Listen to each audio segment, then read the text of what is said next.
Hello, my name is Zack Snyder, not the Zack Snyder of 300 and Superman, but rather a different, cooler Zack Snyder. Thank you so much for joining us for our stream of Into the Hellmouth, an amnesia story _ people are gonna die. Quick announcement on the front end before we get into it. Next week being Labor Day in America, for all of our faithful European listeners, we will not be having a stream next Monday night. So definitely make sure to join us in 2 weeks as we pick up. Unless everyone dies tonight, then you won't need to join anymore after that. That's going to be what's coming down the pipeline. Otherwise, everything is straight away and squared. And I think, unless if our lore lord that appears and disappears has any further announcements, I think we'll probably get into last week's recap. What do you think, lore lord?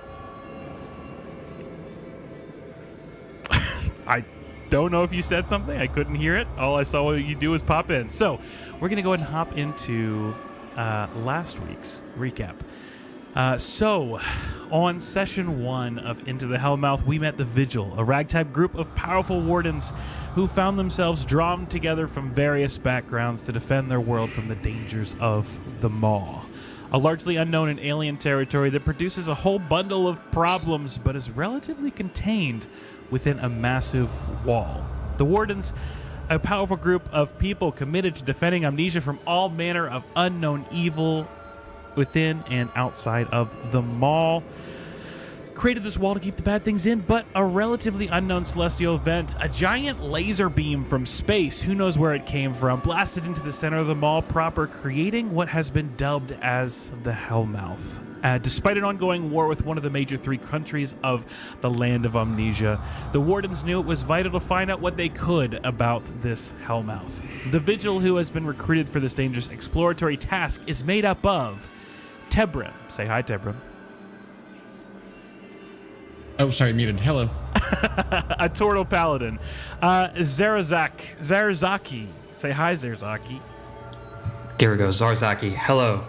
A Dwarf Artificer Wizard. Rhoda. Say hello, Rhoda. Hello.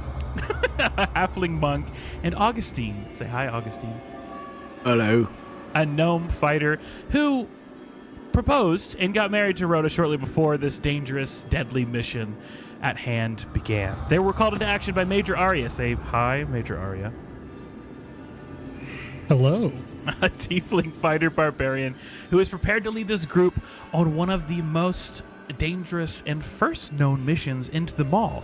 The group's mission is threefold. First, find the mission scouting party that went into the Maw several days ago and did not get to report back. Learn about this new Hellmouth invasion into the Maw and the potentials and dangers it might present to Amnesia, and then finally get out alive to report back to the Wardens. After a nerve-wracking first day of traversing deep ravines, shifting caves, killer creatures, and unsettlingly curious entities with singular eyes, the party made camp not too far off the trail of the scouts. However, after a night plagued by dark dreams, resurfaced memories, and unexplainable visions, the party came to realize that there is something deeply wrong with this place, and staying here too long could lead to some truly terrible unknowns. And that's where we are now. So, for our party who is trying to sleep and just could not get away with it for some reason, I'm sorry to say that, Rhoda, you are the one that failed the check that I asked for before, Beth. The only one. Sorry to say. So please go ahead and roll me a d6. Okay.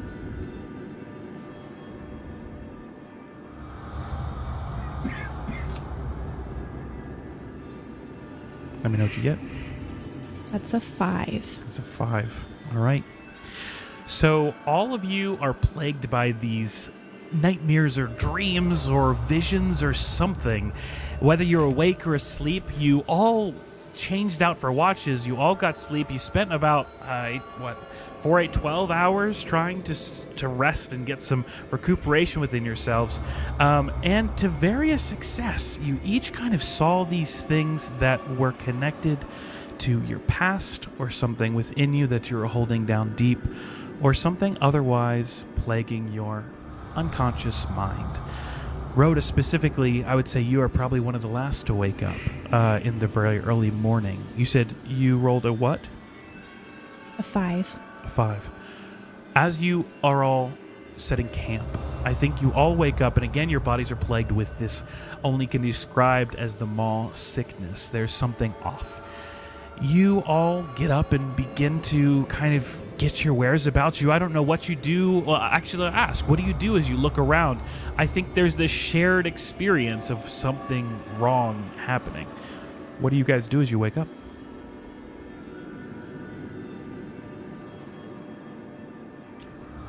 If nothing, that's okay. I think I'm Arya, proficient. Oh, sorry. Arya would just begin her morning routine, stretching, getting ready for possible combat. Yeah, just basic stuff. Okay. Tebrum, proficient in cooking utensils. He would probably cook the group a good breakfast. If probably not super tasty with rations, but making it a bit tastier and enjoyable. There you go. Oh man, making the food. I guess I would, just because she is my wife, and I'm trying to remember from last episode. Yeah. In our combat, a few things happened during her combat Very much so. that were interesting. We had never as a group seen those type of reactions, correct, Rhoda, as we have been fighting in the past few months together? Correct. Okay. Yeah, Is all of you she- clearly saw her, not a woman possessed, but something abnormal as she lashed out at the giant Grell creature in front of her. Fortunately, that was the closest enemy, but it was something vicious and almost primal. That would be absolutely the first time you see it, and you all saw it. You were in the middle of battle together. After her sleep, I'd probably like walk over and just like put my arm around her, just like a sign of comfort. Am I noticing any difference with her? I think as you go to talk to her, you go to check on her. Okay, I think what you see is as she kind of like looks over to you, as you guys kind of like settle, she almost was doing things to, just kind of that wake up stuff, that pre-coffee energy. But then as you kind of like hold her to the side, I think, Rhoda, you get this experience of like this memory of your brother pulling away from you. There's almost, I think, Augustine, you see a little bit of like almost like smoke start to like curl up from her, like the thing that's been wrapped around her head, this permanent scarf that you've never seen her take off, this smoke. And then suddenly you feel her body go limp. She's completely unconscious. Something happened. She's just fully unconscious in your arm. She still has her full hit points. I want to clarify that given the introduction of the last game, but she's fully out of it. Oh, like She just drops. She You all drops. see just That's me. she drops right next to you. do I oh have my like god. do I have a second to catch her, or is it just instantaneous? Yeah, you said you put your arm around her, so I would say Okay. as soon as you guys connect, you see that trickle of black smoke, and then Okay. she drops. The black smoke continues.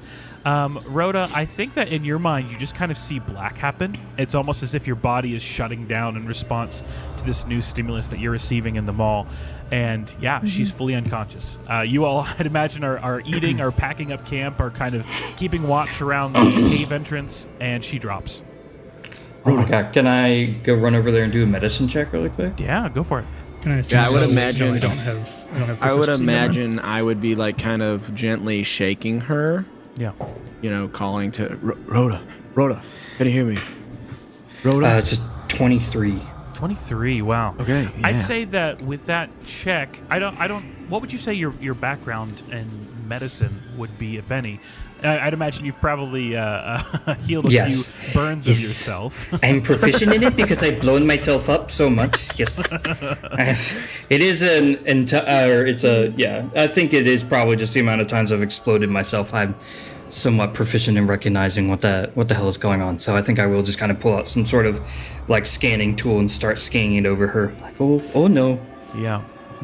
Given kind of following that same leveling system, right? The 15, the 20, 25, 30. Passing a 20, I'd say that you have a good, she just seems to be unconscious. I think you all unconsciously recognize the similarity of the sickness that is plaguing you, but with her specifically, I think it's just an unconsciousness. It's almost as if like someone took some drowsy medication and it just knocked them out. Can I splash like a little like water in her face a little bit? Yeah, you're welcome to do so. Like, Rhoda. Yes, I was going to ask if we should slap her awake, but no. Water is probably a better idea. Yeah, Augustine snaps a glance at Czar. Oh. Yeah. I think she just has does the water do anything? The water just kind of impacts the thing that's around her head, the tie, and makes it a little bit wet. But the black smoke, still continues. I would say as well, Czar, you also see this black smoke. I don't think you have enough knowledge with the check that you made to determine anything about that. It seems unrelated, presumably, but also this is all kind of new to you. Is the black smoke getting thicker as the longer, like, she's unconscious? Is more black smoke appearing? No, it's just a constant stream. It's almost as if something is kind of like leaking. Is it leaking out of her bandage, or is it like something like from another under? Yeah. It's leaking. It's like here's the bandage, and it's leaking from behind it. It's kind of like just this subtle smoke that's going up. Doesn't necessarily smell one way or another. It's just this constant like visual appearance of something kind of rising into the air. The water doesn't really do anything, it seems. Has this ever happened before? No. Wait. No. This smoke? Aria, we've never witnessed this. I've never seen this before. Rhoda. I'll start. Can I start casting detect magic while they're all like trying to figure stuff out? Cool. It takes like 10 minutes. Yeah, you do ritual cast. Rhoda, in our time together, have we ever discussed your eye cloth at all? Probably no. not. Okay, cool. So If I put my hand to the cloth, am I feeling any abnormal heat or coolness? Like, is it cold to the touch where it's like a different temperature than the rest of her body type of a thing? I mean, outside of it being wet, it feels like a cloth. Interesting. Am I hearing any, is there any like sputtering noises coming with the smoke or anything? You can make me a perception check for sound if you'd like. Okay, cool. It's wet, you said. Yeah, 'Cause I splashed water on you it. Splashed water on it. Well, right. Okay, never mind. I was gonna say blood. 13. 13. Yeah. I don't think you hear anything. You kind of put your ear up to it, but I think your heart's beating in your ears, so it's kind of hard to like hear anything specific. Zarzaki, as you finish casting Detect Magic, I think what you identify, it seems to be an effect that is associated with the space that you're in. It kind of matches the natural energy that's in the air, the kind of arcane energy that's floating around you. It seems as if this is a limited time thing. I don't know if your Detect Magic is able to really, just because, how are you casting Detect Magic? I've probably got like a weird data pad type, a magical like fantasy data pad type thing that's just kind of using. I think it's almost like data inconclusive on like the specifics, but it's enough to know that it's like a temporary effect that seems to have plagued her. I don't know if Detect Magic will tell you more than that. It's associated with the mall. It's a limited time effect. Beyond that, I think that's probably all you get from that without having more mall knowledge. It's Maybe leaking we get her out of here. from her. We can't exactly go back the way we came. No, forward. And I would say Arya and Tebrim, what are you guys doing? These two are clearly like close up helping her. Are you guys also supporting them? I would probably be standing behind one of them, but not trying to get in the way. Okay. Just watching, observing if there's anything I can do. Yeah, for most of it, Arya would be doing the same. But I think she would, at this point, she would probably step up and say, I understand that she never takes this bandage off, but whatever is smoking under there, we need to solve it. May I? I think Augustine would probably look at Arya. Say, I'll do it. and I would like to like very cautiously, slowly like lift up the edge of one side, very timidly, to see. I mean, I've never seen what's underneath the bandana or the cloth. So, Yeah. So you're I not like pulling don't or want to anything. see. You just want to kind of like try and lift it. Yeah. Okay, Yeah. I think as you do so, I think it almost feels as if, you know how hair is attached to someone's head. It's like if you gave it a yank, there'll be some give, but it almost feels like it's fully attached to the face as much as you can see. You're welcome to do me a medicine check if you'd like, but that's kind of like, it's almost like you're hitting someone's hair, and it's almost like you're trying to lift someone's hair out of its space. So it feels like it is attached. Like if I were to peel it off, it's going to be damage done. Potentially. You're welcome to do a medicine check if you'd like to go deeper. Or you could just yank.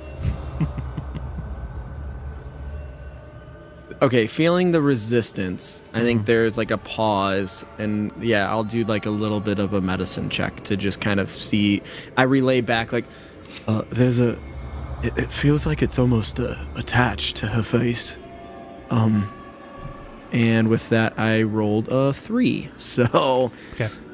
I think I'm unsure if we should continue pulling on this thread. Yeah, I think it's about the same kind of energy. Again, almost like that heart beating, maybe pulling off some of the more precise views of your navigation. And I think simultaneously as you do so, I think Arya, with your experience just kind of as a warden, I think always on like guard. You don't have a high passive perception, I know, but even still, I think you can see just in the distance where you guys came from, right across that subtle fog that's rolling over the stalagmites in the ground. You see just some kind of like creature skittering just out of the corner of your eye. You're welcome to turn and look at it if you'd like, but I think you do just barely pick that up. It doesn't seem to think like the thing is hiding, but you'll have to look closer if you want more information. Absolutely, yes. Immediately on guard, weapon out. Yeah, go ahead and do me a perception check with advantage. And Augustine, is there anything else you're trying to do, or are you kind of stopping with that medicine check? I feel like at this point he's probably getting very anxious. Knowing his feelings for Rhoda, I feel like he's probably feeling some anxiety, maybe starting to sweat. Yeah. Maybe kind of like shaking her a little, not violently, but like kind of forcefully, like a little more like, Rhoda, wake up. Rhoda, can you hear us? Rhoda. Kind of that type of a thing. A little more desperate in this moment. Absolutely. Arya, what did you roll? A nat 20 plus 1. Oh my gosh! Yeah. So you see right baby. across the ravine. There's these creatures that are almost like almost bug-like. Seem to have 3 limbs. They don't seem to have eyes. They're almost like sniffing. It seems, I think, with that check, you would know a creature that is after a scent. It doesn't seem, again, with its lack of like true vision. It doesn't seem like it sees you guys across the way, but it seems as if it's sniffing along the edge, like a dog that's right on the edge of something and is just barely sniffing a dog that had recently passed. It seems to have caught some kind of scent, certainly. I think you guys would surmise that you're probably the newest scent down here. As of now, they're not crossing the canyon, but I think you would identify that habit of a creature on the hunt. Are they making any moves towards the wall where we climbed across? Not yet. Okay.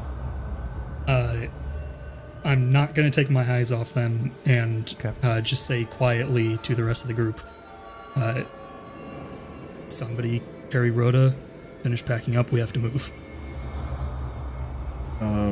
Okay.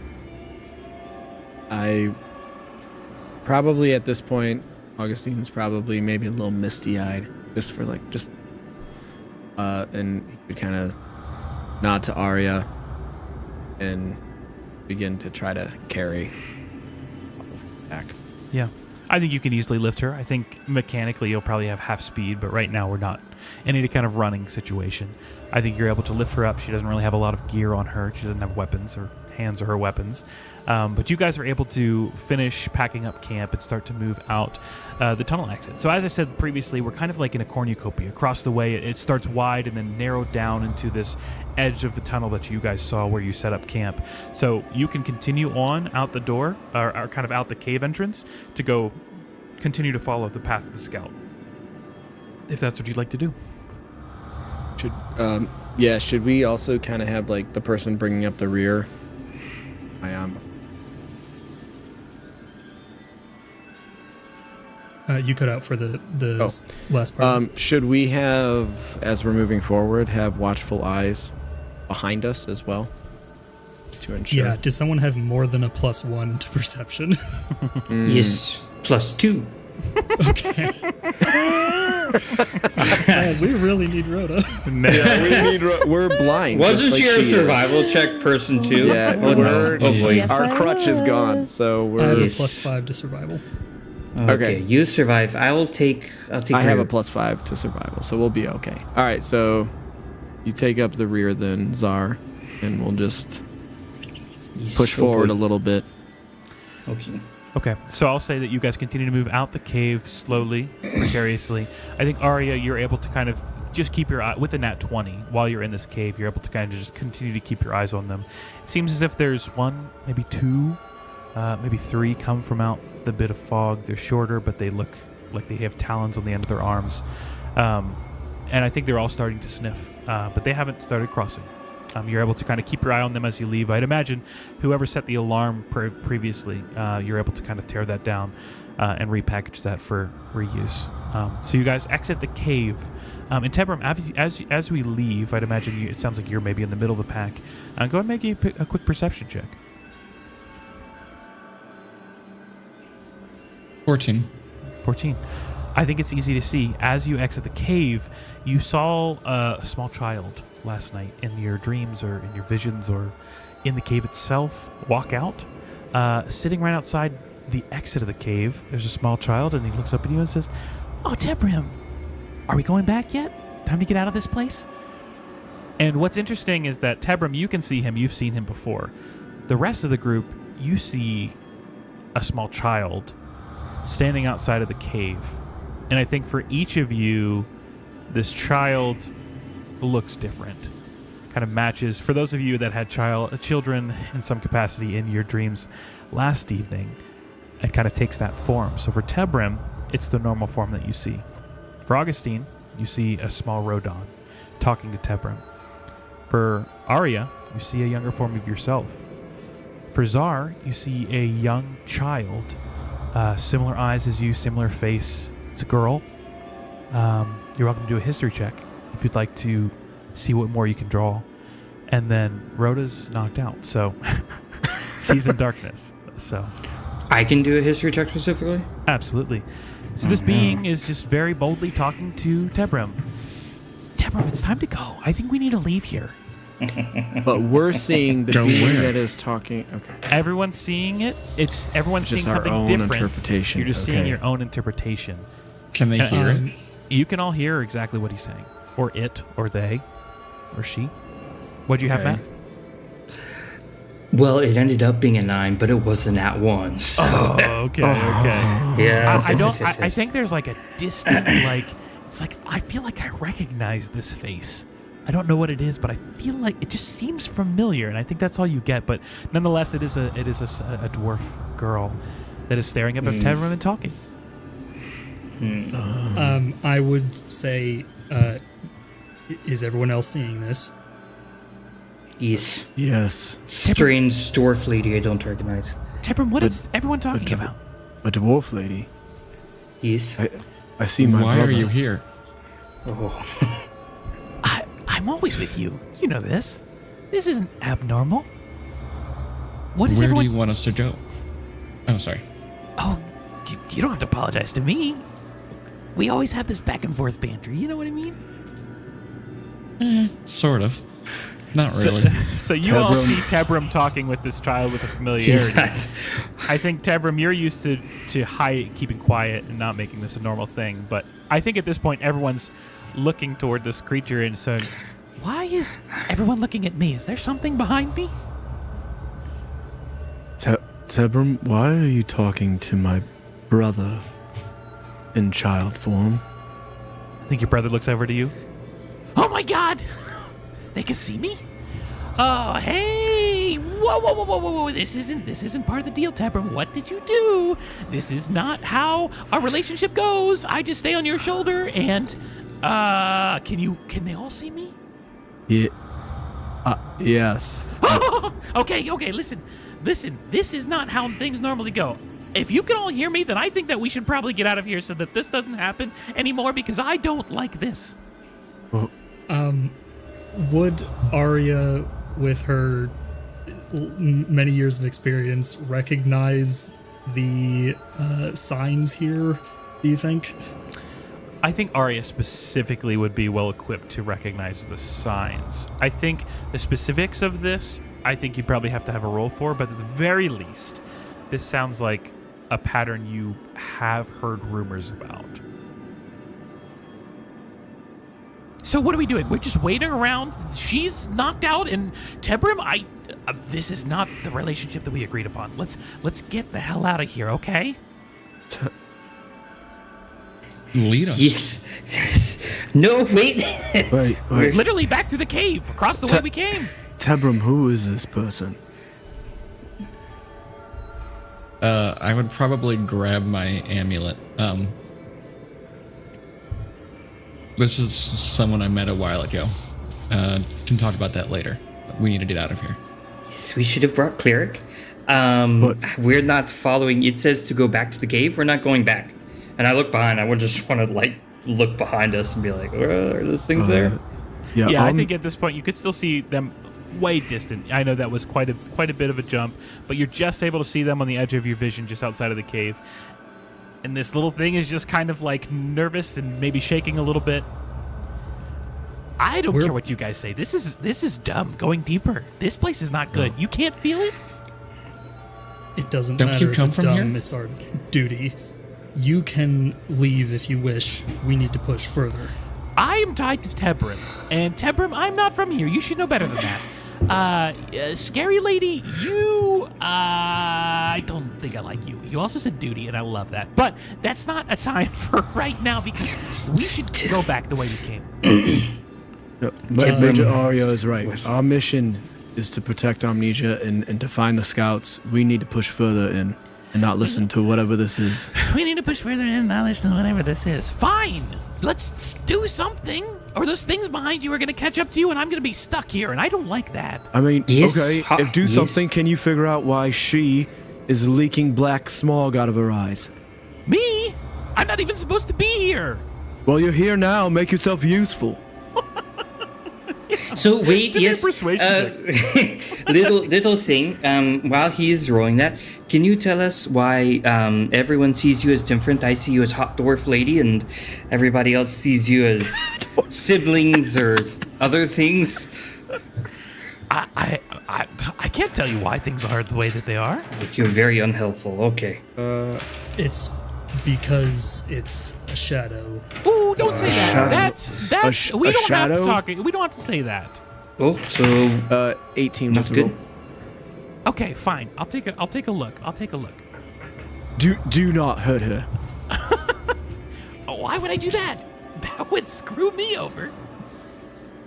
You're And I right. think this is weird because this is like your brother talking. I think all Oh, of you yeah, hear that's voices true. that Oh are my gosh, tuned yeah. into whatever your associated persona is. So I've got your permission. I've got your consent. She's asleep. Kind of about consent, all things considered, who I am. Okay, is it a consent? Yeah, that's good. Okay.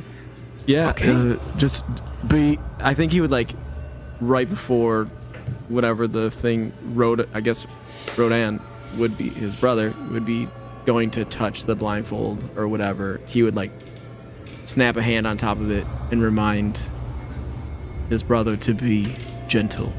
You're not touching the thing. You're just putting your hand on Rhoda. No, I think he would try to touch the thing in front of him, his supposed brother. Do me a dex, just a straight dexterity. Okay. 14. Okay, I think he sees you trying to touch your hand. Oh, whoa. Listen, I like distance, and I like my own space, and I like to be invisible. So all of those things I'm losing. So if you want me to check her out, just don't touch me. I would probably interrupt. He won't hurt her. See, Tebrim knows. Okay. Thanks, buddy. You're the best. hesitantly make space for the vestige of Rodan to... Look, hands behind. And he like leans down, puts his face right up against it. She's unconscious. Thank you. Supremely unhelpful. Thank you very much for that Worse than wisdom and anything. insight. You asked for help. She's unconscious. Did You you try are- slapping her? Yes, I recommended that, but we decided against it ultimately. I No. mean, that would be the way I would take it. Yeah, I mean, you we're could go not worse, but- we're not slapping her. Yes, she would slap us Okay. back, much worse. That's fine. As this work. conversation is happening, could I pull Tebrim just a few steps away? Just put a hand on his shoulder and pull him away a little bit. I'll try. Can I see this and just distract this thing as much as possible? Just start rambling and give Arya a moment.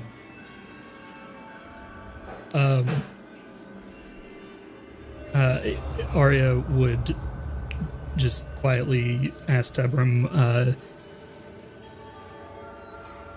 I don't need to know the details right now. Is this going to be a problem?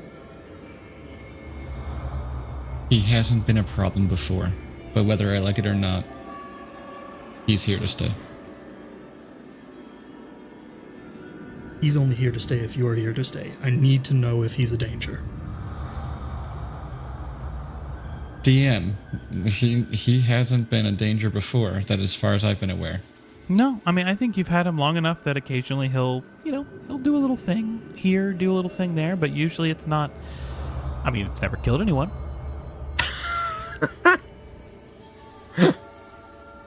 Well, That's a bar to It's set hurt for people. sure. or Yes, hurt people. murdering someone is different than like hurting people. So I don't care about little mischievous things, but has he causing serious harm as far as I'm aware? I don't think he's in anything serious. He Okay. influences situations from time to time, but I don't think he's done anything truly serious. I don't think he would compromise this mission. No, mission first. Smash cut back over to Czar and him talking. Listen, here's the thing. I talk all the time about all of you, and only Tebrim from here, so it's really, really unsettling to be right in this space. I don't like it. Yes. What? Do you say nice things about... never mind. Not important. Yes, why of don't course. I recognize you? Or I do recognize you, kind of. Little don't know. bit. I don't like just- not knowing things. I'm Okay. just a child. What's... No. I don't know. I don't know Ah. answers. It's creeping me out. Just gonna look back again towards the creatures. Are they any closer? I think at this point, maybe one or two have started to Oh. follow the trail along the edge of the wall. They haven't climbed the wall yet, but it does look like, based on what Arya saw earlier, no reason that they couldn't climb a wall. Yes, okay. We Our should get moving at some point. question for the DM, and I don't know how. Now that we are noticing that they're following us, would Augustine? Is there anything that we're holding on to that would cause them to follow us, or are they following us because of the black fog coming out of her eyes? I mean, I'd say you can do me a check that feels like it makes sense, whether that's history, survival, maybe even animal handling in this instance. Maybe. This is a bit of a stretch, but I'm happy to hear an explanation for a check you'd like to make. I mean, I guess I would probably lean into survival, just knowing Okay. who Augustine is, Yeah, just go for because it. of what he's grown up in.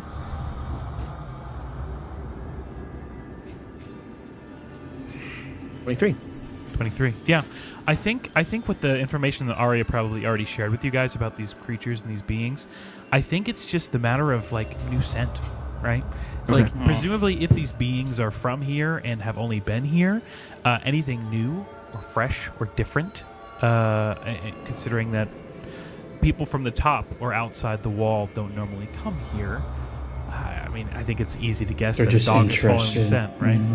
Sure. Yeah. Okay. What is the landscape like? Is it relatively flat or is it super mountainousy? Yeah, I mean, so I think it's definitely rocky. It continues to go downward. It's not a harsh angle, but it is enough an angle where it seems as if you'll have to continue further into almost like a valley. You're welcome to do a perception check if you'd like, but I think as far as the immediate surroundings go, yeah, I mean, the Omnite has started to continue to form into more defined positions and rock formations. There's still kind of the openness of the above, but there's just kind of that constant fog that you guys have experienced since scaling the wall previously. It just continues to go downward at a downward angle. At the very bottom, there's fog as well, but that's kind of all you can see on an initial glance.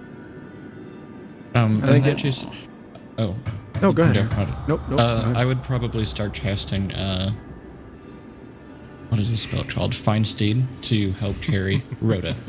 Okay. If it's suitable for a horse. If I don't feel like it's a suitable for a horse environment, then I wouldn't. But yeah, tell me, what is your endurance-based horse look like? I'm not going to deprive you of this awesome spell. What does it look like when you summon this creature? it would probably be a pretty standard war horse from the Wardens, just following tradition. But definitely have more of a Dataxian ornaments as well. Trying to mix in my heritage. Okay, sounds good. So whenever you cast this, what does it look like as you kind of bring this steed into this present space?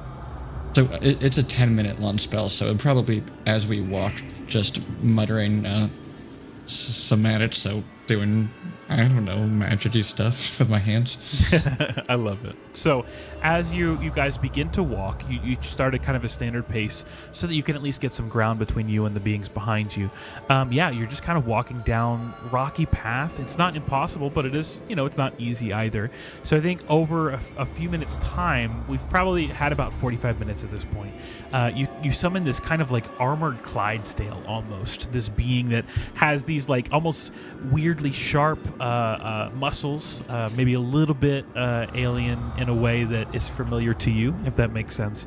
And this kind of strong creature with these like endured, like really strong hooves kind of is summoned. And then Augustine, you're welcome to put the body of your wife on the horse. I think before you do so, the little creature that is kind of like hopping between all of you hops on top of the horse and just like, oh, this is good. Thanks for this, Tebra. I love it when you do this. Not for you this time. I would shoo, creature, get off. This is for Rhoda. Shoot you. And he climbs up and just stands up top of the horse. Shoo you, little guy. I'm very much looking up. Shoo. I put Rhoda on top and remind everyone at this point, probably the fastest way we can save Rhoda is to complete the mission and get out of here. Okay, so you guys, I would say, are able to kind of pick up to a normal pace, unless you're stealthing. I don't know if you have any reason to stealth at the moment, but as of now, you were probably about half speed when you were carrying Rhoda, just to support kind of the transition and also support the casting of this ritual spell. But you guys, I would say, up to a normal pace. You guys continue down, kind of following the singular path. I think it starts to stretch out a little bit. I think we'll probably need a survival check as we continue down this kind of angled slope. I can run that if you guys. I can assist. Okay. 21 for the first. Nice. 21 is what we're gonna run with on that. Awesome. Yeah, I think following the same things that Rhoda's already found this over the course of this journey so far, you're able to find more signs scattered throughout the rocks, but still there, still present for anyone looking. It's like someone with a good eye, such as yourself or Rhoda, have the ability to identify the very distinct Warden directional capabilities that continue to be laid by the scouts. So you guys are able to go down. I would say you continue further in. About an hour since Rhoda's passing. Rhoda, I think there's a moment where you are kind of in this, just like if you close your eyes and cover your face, there's just kind of like this floating blackness. And almost it's like this weird space between asleep and awake. And I think you just kind of hear like, wake up. My hunger. And I think your eyes open up and you kind of are able to regain your senses. You're on top of this giant being surrounded by your allies, and you're walking down this slope that you don't recognize. But I think after about an hour of you falling unconscious, you snap back up. You're on top of this horse. What do you do as you kind of like wake up unfamiliar with what's going on around you? She is returning. She had to run to the bathroom. You need to repeat all of that again.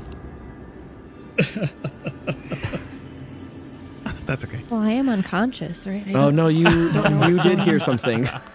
Welcome back. Oh. You are kind of in this about an hour into the journey. You begin to regain consciousness. You come from this asleep to awake spot, like this liminal space in between, almost as if your eyes and your face is fully covered, like you don't have the normal vision that you do, even though you're used to your eyes being covered. So you kind of hear this, "Wake up, a younger," and you kind of snap back to awareness. You are on top of this being.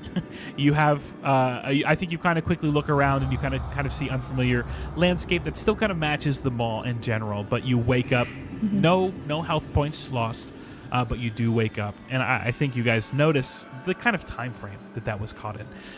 What do you do when you wake up? Kind of jolting awake on top of this being that's clopping under you. I feel like she would kind of make it seem like as if she had just fallen over or something, and like get right up and try to act as normal as possible, like nothing happened, even though it was a very long time that I was out. So you're just kind of trying to play it off. Just like, yes. I think you look around, and I think what's most curious is I think you're kind of like splayed out on the horse. So you kind of get yourself situated. Do you stay on the horse? Do you hop off? I'll stay on the horse. Sure. Okay. And then I think as you kind of like look around, seeing everyone's there, you kind of like bring your eyes forward, and you see standing on top of the horse's head is a small version of your brother Rolo, and he leans down and says, "Hello, you're awake." Am I still sleeping? I think I'll try to like no. reach out. Yes, I touch did it. I worked. No, don't touch. No, don't touch. You missed this whole thing. I'm a friend of Tebrim's. You can all see me now. La-di-da. Just don't touch me, okay? Thanks. How'd you know Tebrim? You're my brother. Not exactly. Tebrim and I have been friends for some time now. But this is not about me. I still think that we need to turn around and go the other way. So maybe you can talk some sense into them, because I hate this place. Have you been here before? No. I would like to go back now. Well, please. we have to keep going, so. You guys suck. And he's going to flop around and land on the horse's head. The horse just kind of tries to knock him off. But he just kind of grabs onto his ears and says, Come on, horsey. I would say to Rhoda, don't pay too much attention to it. It's a shadow. Shadow, do you have a name? You are not very friendly. I don't know if I like you. Do I have a name? Do I have a name I want to share? That's the question. Who do you think I am? What do I look like to you? A shadow. Okay. Then you just don't call me Shadow. Just call me who you see me as. Is there anything in my deal where I can't reveal the name of this thing? No, I don't think so. His name's Muravot. You just gonna give that away without any kind of... You could have done something more fun. If I'm gonna Sorry. be stuck in this hellhole, at least have fun with it. I cast prestidigitation, and fire comes out of my hands. Muravot. Okay, I Better? guess that's a little better. Czar claps. That was Ooh. fun. See, this is fun. Let's get out of here, and we can do more of the fun stuff. Rhoda, as you're awake, I think that you can sense the weird way your senses work with your eyes and ears covered by this thing. I think that you can sense like this distant restlessness, and I think that you can almost feel the smoke kind of coming off your head. It's weird. It's almost as if I don't know the way to say it, fingers are on the top of your head that aren't yours, that you can kind of feel them curling up into this smoke above you. And I think if you look, you kind of catch the distant wisp of this black smoke that's above your head. And I think that there's this I mean, you know things that are happening, and I think there's just this restlessness that's not usually there when you're not in this space. As you guys continue, I'm going to need another survival check, please, if we want to move forward. Unless we're stopping to talk more. Can we have Rhoda take over at this point? Certainly, she's awake. You'll have to get off the horse to do so, that. but yeah. All right, I'll hop down. Miravak hops back And onto the this- horse. All mine. You warmed it up for me. Thank you. This is with help. Yeah. I feel like as we're walking, Augustine would, at some point, as we're looking for things, like lean into Rhoda and be like, Rhoda, are you okay? There was some... Well, you were not just, like, asleep. There was some weird things happening to the cloth around your eyes. Are you feeling okay? I think I just need to meditate. That's Okay, all. meditate. Yes, okay. Meditation. I didn't get to do that this. Dude. Okay. Yeah. Augustine, Also, are I you rolled a looking 12. deeper, or you rolled a 12 with advantage? With advantage. Wow. I know. Still feeling a little foggy. Ooh, I guess. wow. Feeling a little foggy. Feeling a little Feeling foggy. a little foggy. But yeah, Augustine, are you looking deeper? Or are you taking it at face value? What she's saying? I definitely am taking it a little deeper because I've never seen black fog come out of her eyes before. Then I think we're stepping into insight territory, and then Rhoda, you need to either roll me a deception or persuasion check. Don't tell me which one. Just tell me what you get. 5. An 8. Oh man, there's something going on, but I think for now you take her at face value. Okay. Meditate. Yes. Sounds good. We'll rest here soon. Love.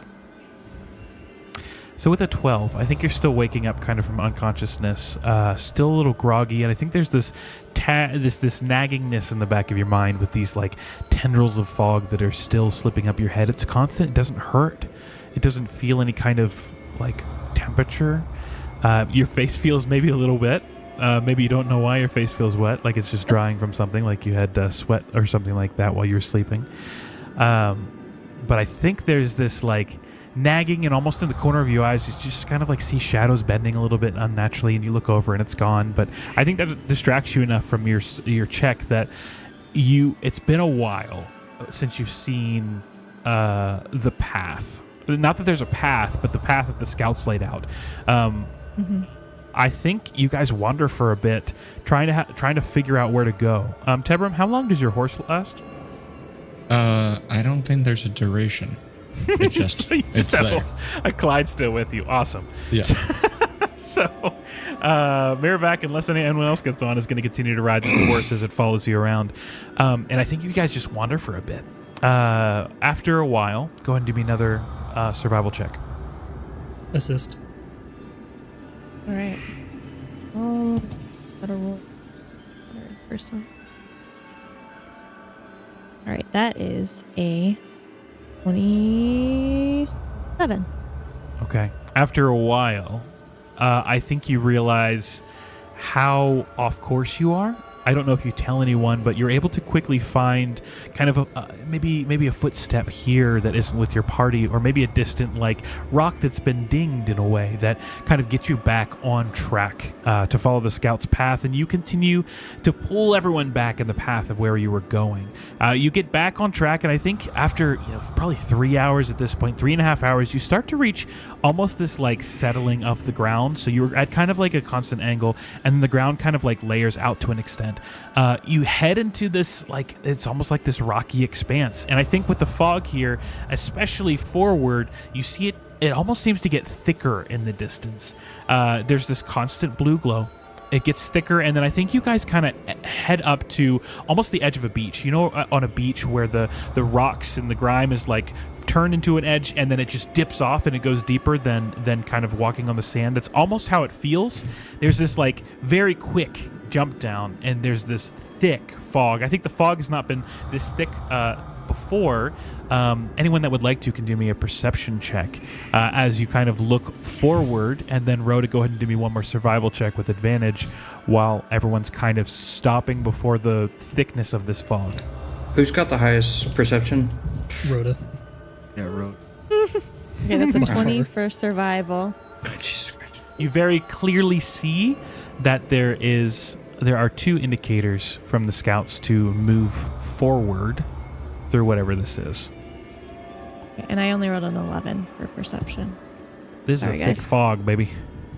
Okay, hold on. Whoever's got the next best everyone's perception. are welcome to roll perception checks, unless Okay. you Yeah. guys want to do. Whoever's got the next best, I'm going to give guidance because I have I terrible think that's you. perception.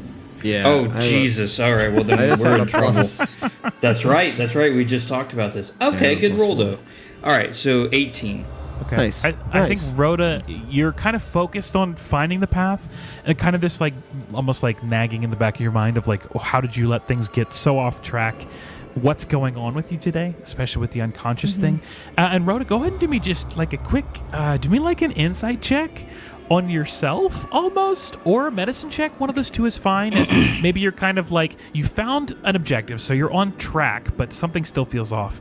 While you're doing that, Czar, you look on, and you're used to smoke and smog and fog. Like, that's a normal part of your profession. Like, you know this kind of stuff. This thing is thick. It's like hovering. It's constant. What was the roll you got? You said 18? 18, yeah. Okay, there are just these like flecks of atomized omnite just floating in this like smog. It almost feels like you could take a sword and like cut through it. That's how thick it looks from where you are. I think without getting into the fog itself, would you know anything else about it? But you would know this is some heavy duty fog. This is almost like smog that would be produced from some of the factories coming from maybe one of the other adventures that you've learned from previously topside. And I think it just looks abnormal, especially with how it's just kind of floating, contained in this almost dip in the ground that's in front of you. And then Rhoda, what did you roll? A nat 20. Oh, okay. I think that right away, we honor a nat 20 in this house. I think that you, one, know your unconsciousness was unrelated from your relationship with whatever's going on. And then 2, I think that there's this almost like this itchy noise in the back, this very distant, like you can almost hear someone trying to say something. You know the thing that's kind of happening around you. The 2 things are unrelated. Your unconsciousness and this fog this smog that's kind of pouring out of your, this black smoke. Those 2 things are unrelated. But I think you can very clearly tell, one is your body reacting to something and kind of maybe something deeper than your body, and then 2 is your something or other is negatively reacting to the space around you, and it is manifesting in this physical way. That's what a nat 20 gets you. So you guys come against this thick fog, this thick dip in the ground. What do you guys want to do? You know, the thing says through. Zach, So- you mentioned that there were 2 signs pointing us in. Is that typical? Or is I it think- weird that there are 2? I think this is the first time you've seen it. I would say if you want to look more into that, you're welcome to do so. Just tell me what kind of check you would like to do to find more information out, whether that's history or survival or, anything that you could argue. A check would make sense for you. I would give it to you at advantage just because you've had experience at least dealing in warden processes before. Yeah. I think I would go survival, and I'm trying to look like, are there any differences between the marks? Was one made at a different time from another, stuff like that. Yeah, I love it. Go for it. Yeah, roll survival with advantage. Rhoda easily points out this position to you. You get down, you kind of get into the dirt. You're familiar with these signs. 18. Beautiful. I think you can tell that one was made earlier than the other. And I think the first one was made with like just the way, like the circle and like arrow pointing direction, the coded message, it almost seems like not hesitant, but it's got this air of like quick. And then it almost seems like the other one is more defined. The one that was formed later, almost like it was a, hey, I think this is the way to go. And then it's like, okay, this is the only way through. Almost kind of like a secondary reassurance that this path is the avenue to move forward in. So I don't think there's any foul play. I think there's more so a second guessing and then a confirmation that this is the path. Okay. All right. Yes. Good. I'm just gonna say it because no one else is. This fog is creepy as crap. You didn't have to say it. We all know it. I guess Okay. the only way through is, I just want to know the terrain again. It's like dropping off, and then the fog is beneath, like the pathway forward is down again. Yeah, it's like a subtle drop off. It's not anything crazy. It's just like you definitely have to hop over a lip into kind of this space. Because the fog is so thick, you can't really see like what's on the ground itself. It's just it's almost like this lip is containing this fog from floating out further. The atomized omnite that's making up this cloud is just this presence. It's like for some reason just sticking to itself, staying contained in the zone, almost like it fell here and it's staying here, is what you can kind of surmise. What is the rock cliff, the lip made out of? On either Right. side, like or the one down to the Going little down. lip onto the ground. Yeah.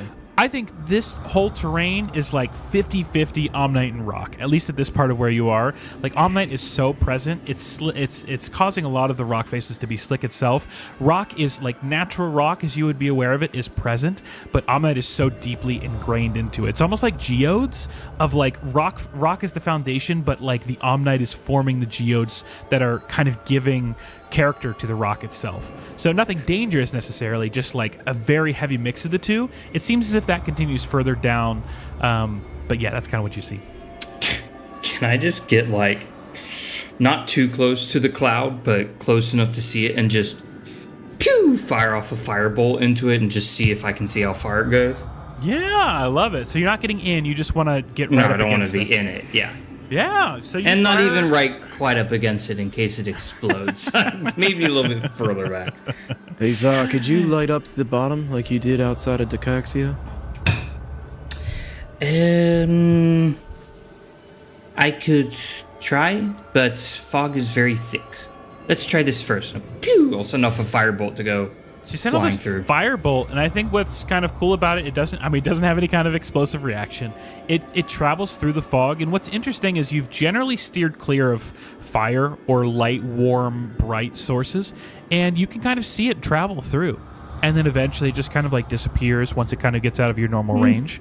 Okay. So I think without the fire, it's hard to see through, but that fire definitely being a contrast, it's like you've got a stark bluish gray wall, and then suddenly this burst of yellow and red can kind of almost guide this arrow through this wall of color. Okay. Yeah. Then I'll volunteer myself up to step into it first, and I'll say yes. I need to discover what is in there. I have a hypothesis. No, never mind. No, I don't. I just need to go in. So I volunteer to go first. Okay. So do you just hop in? Do you gently put your toe into the children's deep end, or what? How do you enter? I would like to say I gently put my toe into the deep end, but if I'm going to play my character honestly, I'd say no. I'd probably just wade right in. So, You just hop right in. You feel Not a lot of You feel self- two. I say three things. You jump in first. The ground is solid. It's constant. It feels to be a continuation Good, of yes. what's happening around you. Second, as you hop into the fog, there's an immediate heaviness. There's like a almost like this like constricting of breath as you hop in the fog, and it's not like you're all the way in, but you're in just enough for like the atoms and the particles are just kind of like heavy and thick against your throat. And then finally, as you look forward where you shot the firebolt, like you have no vision. Everything's like gray. And then I think you're able to know exactly where you came from, but Are you staying in there longer than a quick jump and jump out? If I can't breathe, no, I'm gonna jump right back out. Okay. This isn't a long shot. This isn't poison, is it? I mean, you're welcome to do like a survival check. I don't think like it's not like you hopped in and tasted a poison that you're familiar with or Right. anything. But I Okay. think I you was get just the curious to impression have that a- like I think you get the impression that being in there too long is going to be hard to breathe, and whatever else comes with that. Okay, then I'll hop back out. Start panting. Yes. Does anybody have a way to clear hard to breathe areas? I guess I'll just describe kind of what I experienced. Be like very, very difficult to breathe. Ground is very steady, but even harder to see once you are in there. So I'm looking at Do we make spells I like took. I'm not. do we make like Hold a my rope breath for an chain? hour, but Oh, wow. What? Way to Yes, be I a- remember that one time you just slept at the bottom of a pond and we all thought you were dead, but you came up later and you're like, no, I'm alive. That story was amazing. Don't tell it again. I thought you were hot, but your personality is turning me off now. I think there's something wrong with you, truthfully. He looks just a little crazy. Yes. Not incorrect. I do not. Let me see. I do And not once know if I again, have the signs are telling us it's the only way through. That's the only thing you've found so far. And I couldn't see how deep the slope ended up going into the fog, could I? Or did it level out that I could see or no? Not without going further. Okay. All right. Yes. Not going Rhoda, to- okay. how does your sight work? I know you don't see in the normal sense. Can you see through this fog? I could try going in, I suppose. I'll hop in. Okay, you just hop in real fast. I think specifically the language of what you have only really pertains to darkness and magical darkness. This would not be considered darkness. This is rather an effect of blindness. I think if you had like tremor sense or blind sense, you could navigate your way through. But this does. You are just as blinded as everyone else. It's like a gray static almost. Are you staying in longer than a couple seconds, or are you just popping in, popping out? I'll pop back out. Okay. I can't see anything in there. Okay. My best idea is wet claws over the mouth. But Wet claws over the mouth. just to keep us from Wet breathing. claws over the wet mouth. wet cloth. I thought it said And- claws. Oh, claws. Claws. Who That's has only one of claws? us, Tevram. But also a rope tied between all of us so Yes. we won't get lost. Yeah. Yes. Great idea. Definitely. We need to tie a rope and I mean, wet claws, yeah. I guess. Yeah. Okay. All right. Yeah. I guess there's nothing for it. I guess I will. I don't know if it probably won't help that much at all because we can't see anything. But I will do the thing I'd done last session and give it to whoever's going to be at the front of the line. I'll imbue a tiny non-magical object with just a little bit of light, bright light for 5 feet and dim light for 5 feet. So Okay. that's What one. color is the object? Is it like a blue light? Is it a green light? What's the color of the light? It doesn't say. It just says bright light. So if I can I'll leave choose, that I up would. to you. Then I'd definitely match it to the terrain and do like blue all night. Okay. So you guys are tying a rope between yourselves. Yep. Are you using wet cloths or no? I think so. I think it's a good idea. Yeah. Yeah. Yep. Arya suggested it. Let's do it. And then Tebram, are you taking the cloth as well? Or are you just kind of holding your breath? Are you following everyone? What's your thought? probably take the cloth, but hold my breath for as long as I can. Okay. You see Mirovac just kind of like hop on your shoulder and then kind of like give you a swift kick to the side like a little horse. Go on, let's go. Who can I have marching order, please? Who's going first, second, third, fourth? What's the marching order? I'll be third in the You got me middle. in the front. I'll go I'll last. I'll go second, I guess. Okay, then I'll be between Tebran and Zarzaki. Okay, sounds good. So Rhoda, Augustine, Tebrim, Arya, Czar, and then is the horse coming? I think Bring so. the Might as horse. well. Have we named the horse yet? No. Do you have a suggestion? Alfred. I love it. Oh, like the famous butler from the comics. Yes. I Hold on, can send it comment. a mile forward and just have it tell me what's going on in there, but kind of abandon it. So But- Alfred the horse. Of all the things I thought I'd add to my process list tonight, Alfred the horse is not at the top of that list. Alfred the horse can actually talk to you telepathically from a mile away. Yeah. Wait, Oh you're my serious? gosh! Yeah. We've been scouting with this thing. Oh my god! Maybe let's do that before we jump Yeah, in. let's send the horse. Yeah, in. let's I try have it. Yeah. a strong feeling that the horse won't be able to see anything. Do you know if it dies? I'm Yeah, assuming you it's know just if it's gone. It'll take hit points and stuff. I'll just constantly If it be playing dies, Marco that's- Polo with it, and if it doesn't respond, it's dead. Okay, well that sounds about right. And if it dies and we know something in there, is gonna Zachy, kill you need us, to make so- an Alfred voice just so you know. Do you want to give him the light object thing? Oh, sure. I will put Paul it on Revere. top We got of his Paul head. Revere up in here. Yeah, Now yes, that you here said go. it, of course, sir. I'll go ahead and before you. Oh, Is that what you wanted, Trevor? Yeah. Is that what you wanted from this all I moment? needed. Yeah. Mirvac just like, yo, what the world? All right, so you're gonna give this horse, you're gonna wrap this like light source around it or attach it in some capacity. yes, like on like the little headlamp. Okay. Caleb and I were talking about this earlier, and again, this was nowhere near the top of how you guys would navigate this encounter. Okay, so you said Alfred the horse. By Joe, sir, here we go. And then the horse just... Jeez, I killed him with Alfred the horse. Okay, so Alfred the horse hops in, and he starts to like move his way through. I think you can very distantly tell like the blue light.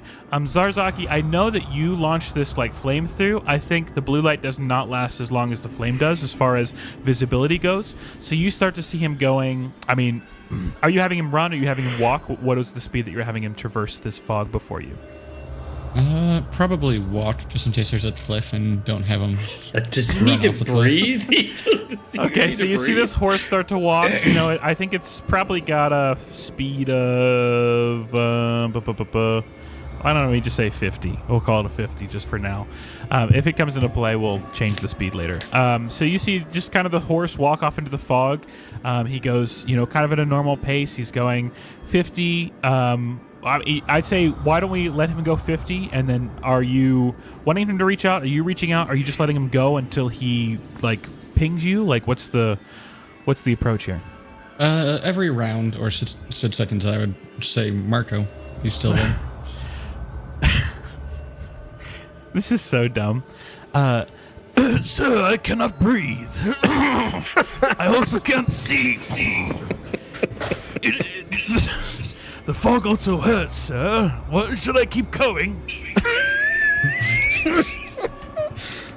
Kill Alfred. Yes, for science, do it. Push it. No, you can come back. Okay, I'm gonna make a quick check to see if he's able to like figure out how to come back. Oh no. He walks for another 50. Sir, I don't think I can find where I'm going. No, Alfred. It's why are we crying? We always cry over this horse when this happens, and the thing just comes back the next day. Not Alfred. Oh my god. All right, so he's gonna try to come back. Time He's we've gonna lost try to come Alfred back this one month. more time. You kind of just hear, sir, I think this is clear. And you just like lose the psychic connection. Alfred the horse.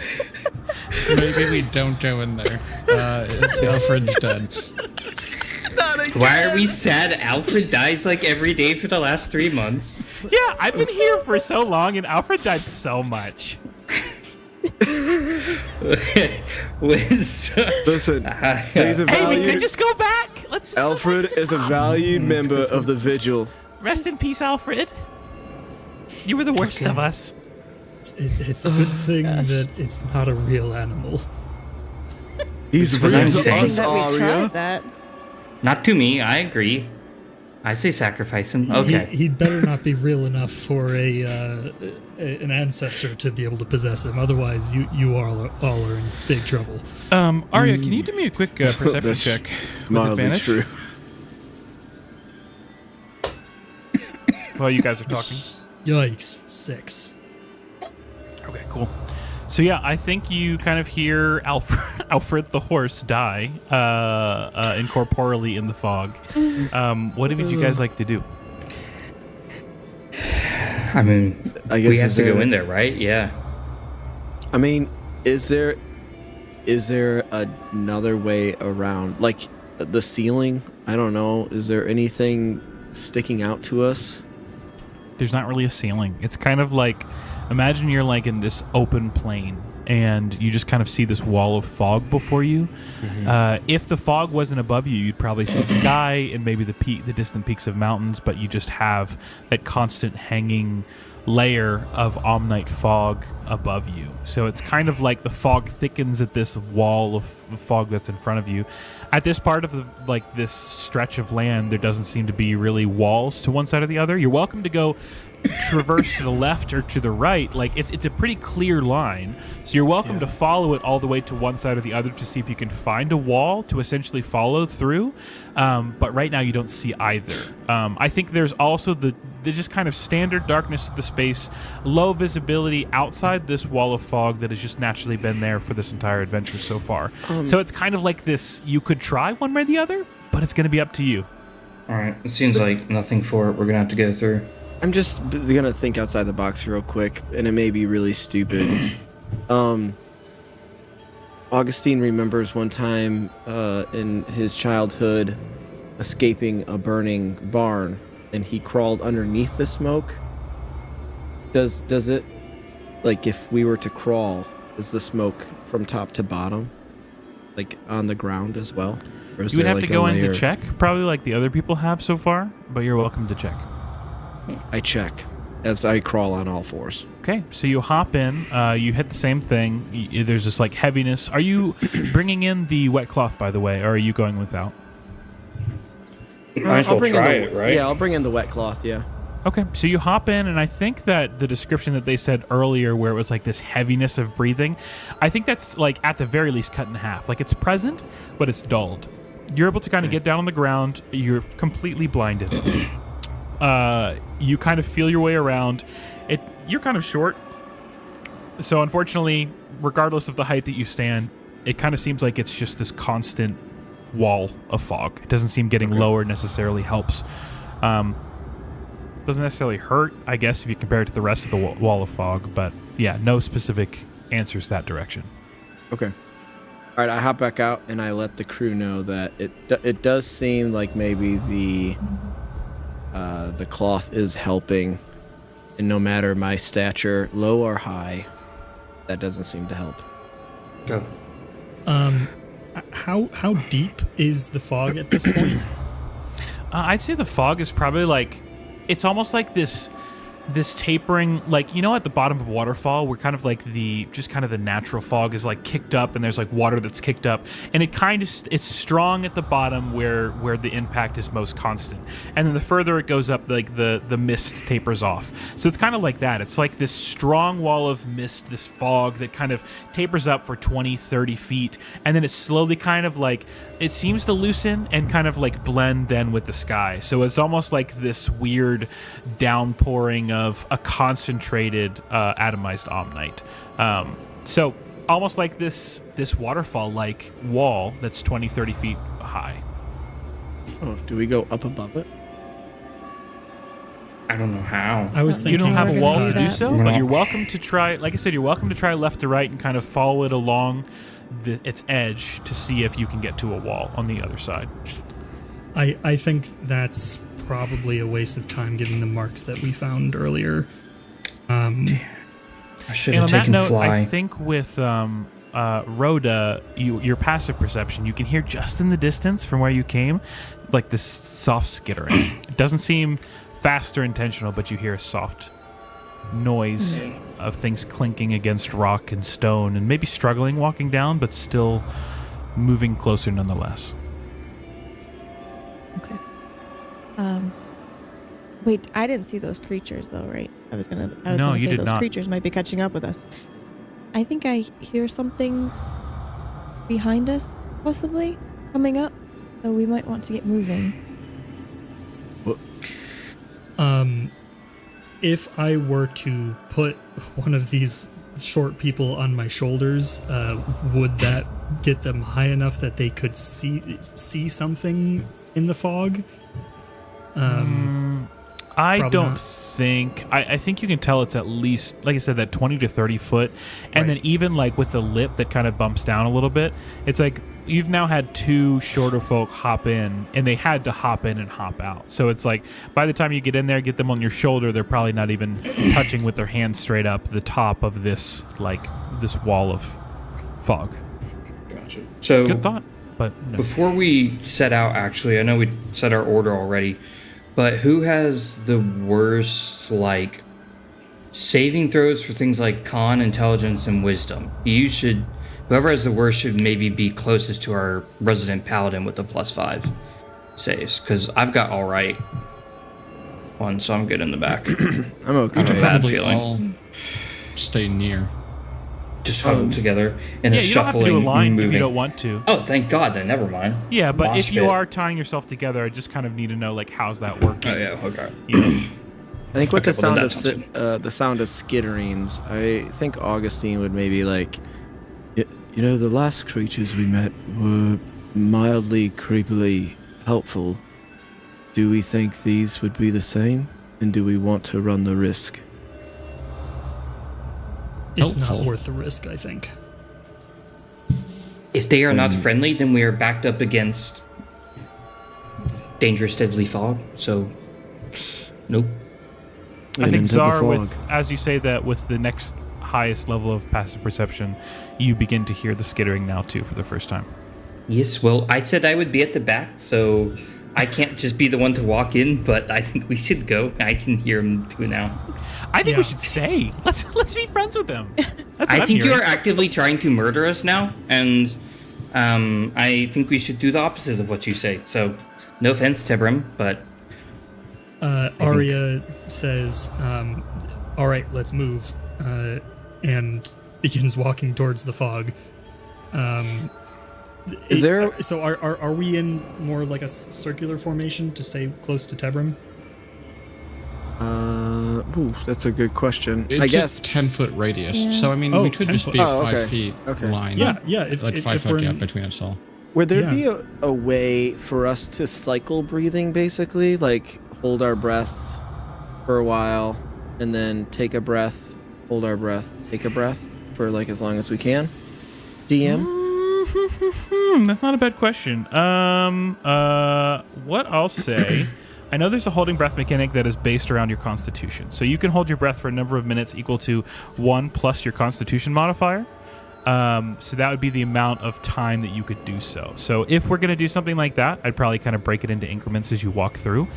So yeah, I mean, if you want to cycle that through, I'm happy to try and see how that works as you move I forward. would do that.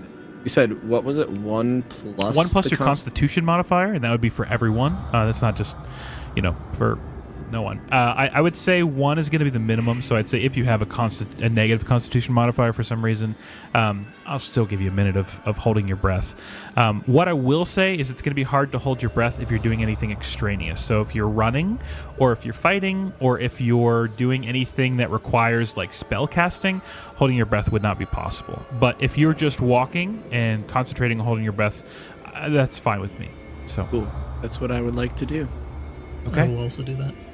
Okay, so what I'm going to go ahead and do is, as we hop into this formation, I'd say just since we're in Theater of the Mind, we're able to find a formation in a way that keeps kind of everyone within Tebrim's direct zone, kind of direct sphere. So you guys move into this fog. Is anyone holding any sort of light? And then if so, what is the color of that light? I'm gonna do the blue night like mini lamp thing again. Okay, and you're in the back, correct? Yes. Yes. Okay. Sounds good. So you're going to kind of hold this distant, faint light source that even though you guys are basically blinded as you hop into this fog, you're able to just barely see in the back of the pack this subtle hue of blue that is accenting, kind of piercing a little bit the vague shapes that you're seeing around you. So you guys hop into this fog. You will all experience the same thing. You're immediately blinded. There's this field of dark gray that is now in front of your eyes. You're having trouble breathing, but I think this decision to grab these wetted cloths is very much being beneficial to what you're moving into. And I think you're also, how are you rotating breaths? How are you communicating that action without using anything visual since you're blinded? Message cantrip. Does message have a verbal component? Boo. Yeah, it does. You're right. I do have to whisper it, not message. I guess, what do you mean verbalizing rotating breath? I just was So are you imagining all just going, and then you wait until someone goes to face the next one, or is everyone just taking a breath and then releasing, taking a breath and then releasing? I was just taking a breath and releasing at my maximum, basically. Yeah, I think imagine we're it'd just be each trying staggered. to hold our breath as long as possible. Yeah. Okay, so what I'm going to go ahead and do then to just kind of like streamline this encounter, you guys are walking through this fog. I'm going to break it up into, let's go ahead and say 4 segments. So whoever's going to be doing the traversing, you can do a survival. You're welcome to do a perception, but the perception is like with your hands, with your ears. You can still hear in here. Your hearing is not paused. You can still hear each other breathing around you, holding your breaths around you, but either perception with your hands or with your ears, or survival. Presumably someone at the front would want to do that. You're kind of leading the pack as you're all connected. Did you guys decide to tie yourselves to one another? Yes. Yeah.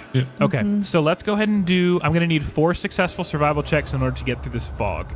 I'm going to say, tell me what check you want to make, and then we'll determine whether you have regular roll, advantage, or disadvantage.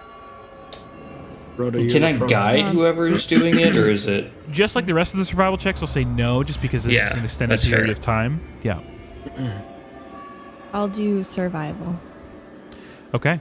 So we'll go ahead and enter into kind of the first leg of this. Go ahead and do me a survival check. I think with survival, the nice thing is that there's an element of tracking with your hands, with getting on the ground. I think it's going to slow you down just a bit to kind of like feel your way around what's going before you, but you're welcome to do so. I'd say helping is probably not possible for this one. I'd say survival is flat. I would say if you're trying to do a perception, I'd probably say disadvantage. So if you're going to do survival, just give me a flat survival roll and see where we go with it. Okay, yeah, I'll do that. Okay. Okay, here we go. Okay, that was a good first one. 25. Very nice. Good job, Okay, good job. so you guys are moving toward, moving through this fog. You're keeping together. You're staying tight. Deep, heavy breaths as you guys are. Even the sound that you kind of hear in your ears right now, this aura, this music, this eeriness going on. There's a weird quietness in the space. Just this clapping of like rocks in the distance or clicks, feet stepping onto gravel that is steady, but every once in a while you trip, you maybe stumble a little bit. You guys are going slow enough that it's not really causing you to fully fall over or hurt yourself, but it's just this awkwardness of not being able to really see. And I think, Rhoda, for you especially, this is weird because you've experienced this briefly for most of your recent years. You've lost your regular sight, but I think there's this element of you being able to kind of really hone in on those other senses. It's like Daredevil. He loses his sight and everything else is a little bit more tuned in. I think that's one of the reasons you've been so successful so far at your survival on this journey. So with that, a 25, which would get us up to kind of a gold standard, I think you're moving through. I will need everyone to make Constitution saving throws. I will ask you to do them with advantage, though, because of the things that are around your neck, or around your mouth with the wetness, and then also the rotating breaths. Do I need get to a hold bonus my to breath? this? Tebram, you said you're holding it for an hour? Yep. I would say not yet, no. Okay. And we get a bonus to this from Tebram, correct? It's a saving throw, I think, so I believe. Yep. +5. +5? Nice. Awesome. You said con? Con saving throw, please. Yes. Damn. 25. Ooh, also a 25. Was yours a nat? 20. I did not have a Dirty. nat. I had a dirty. Same. Mine was dirty. Okay. Dirty 20. Aria, did I hear you say dirty 20? 24. 24? Whew, guys. Okay, so I think this combination of this breathing rotation and then also this wet cloths and then Tebram's just owning it. You immediately feel the sting of this atomized omelet in the air. It's penetrating your throats. It's kind of like dry mouth. It's like you just can't get like any moisture moving, but I think you're just able to kind of push through it in this first leg. You're still kind of fresh in. You move forward and you're able to kind of find your way through. And then Rhoda, you feel just the faintest impact of like some things along the grounds, like some kind of tracks or something like that is leading you where you're going. So we're going to enter in the second one. Go ahead and roll me another survival check flat. And then everyone else go ahead and roll me con saving throws, or everyone roll me con saving throws with advantage, including Rhoda, not including Tebram. One was not as great. That's a 17. 17. Okay. I only got a 17 with my unsave. Only a 17. I mean, I have a plus 11, so. We still get the +5 from Tebram. Correct. Oh, nice. 24 for my con save. Friggin' paladins, man. 25 19. for my con save. Jeez, guys. Okay, so I think as you head through, it's a little bit slower going now that kind of like the claustrophobia is setting in, but I think nonetheless you're still able to follow kind of that same path. Same deal. You guys are like, your throats are getting more dry. Your eyes are getting a little like just that distant, like little moisture at the edge of your eyes themselves as you're feeling like the grossness of this space. You guys move through without any more problems. Go ahead and roll me another check, please. Another survival check, Rhoda. And then well, let's go ahead and get Rhoda's first before we roll our con saves.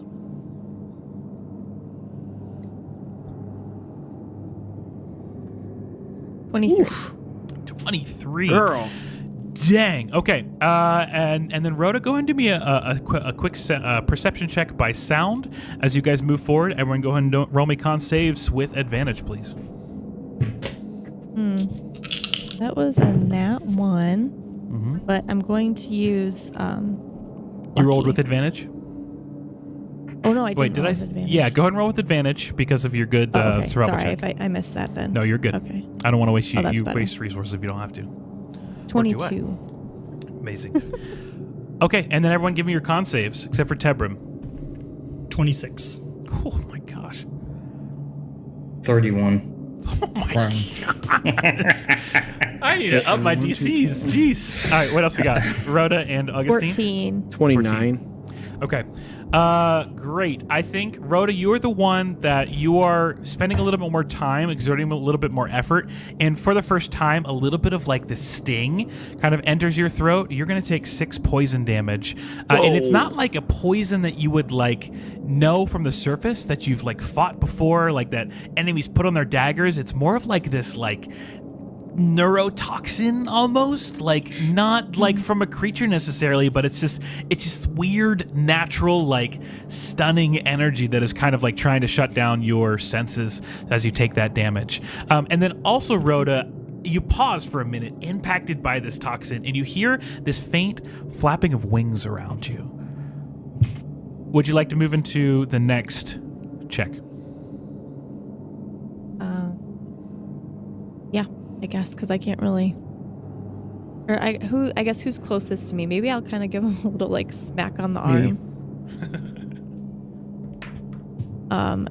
And I mean, is he able to see me at all, or can we not see each other? You cannot see each other. You can feel each other. You guys are still Okay. connected via rope, which is a really smart decision. But you cannot see one another. Would I know what the slap on the arm means? I mean, you haven't been slapped by her yet in here, so I'd imagine you would have enough sensibility Okay. to say something. I think if you stop to say something, though, you would probably have another con save as you open yourself up to more of a I would constant. like to continue the telephone line and slap the person next to me. Okay, so you're going to slap the person next to you without saying anything. So Augustine slaps Tebram. Tebram, you get slapped by Augustine. What do you do? I would pass it on. So Arya, you get slapped by Tebrim. Arya, what do you do as you get slapped by Tebrim? More like a pat, not a slap. Yeah, it's a, Okay, it's not, gentle, yeah, it's like, gentle it's pat. patting the hand. Yeah. Like an attention is drawn by this the pat. Yeah. I would listen carefully. Do I hear the flapping of wings or anything, or? Yeah, do me a perception check, just a flat one. Nice.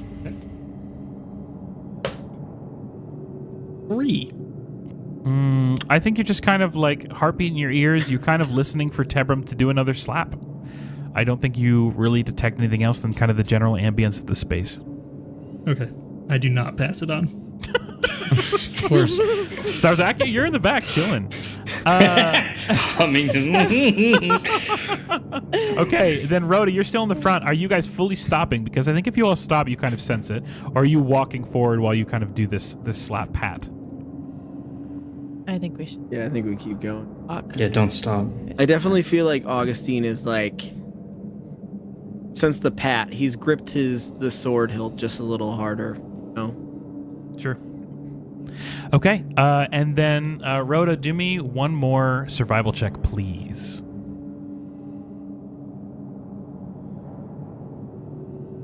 That's an 18. It's an 18. Very nice. Okay, so I think you're starting to work your way out. As you do so, there is the flapping of wings quickly flies in just this, and then you hear this whoosh, like whiz by your head, fully misses. But I think you know kind of the general path out.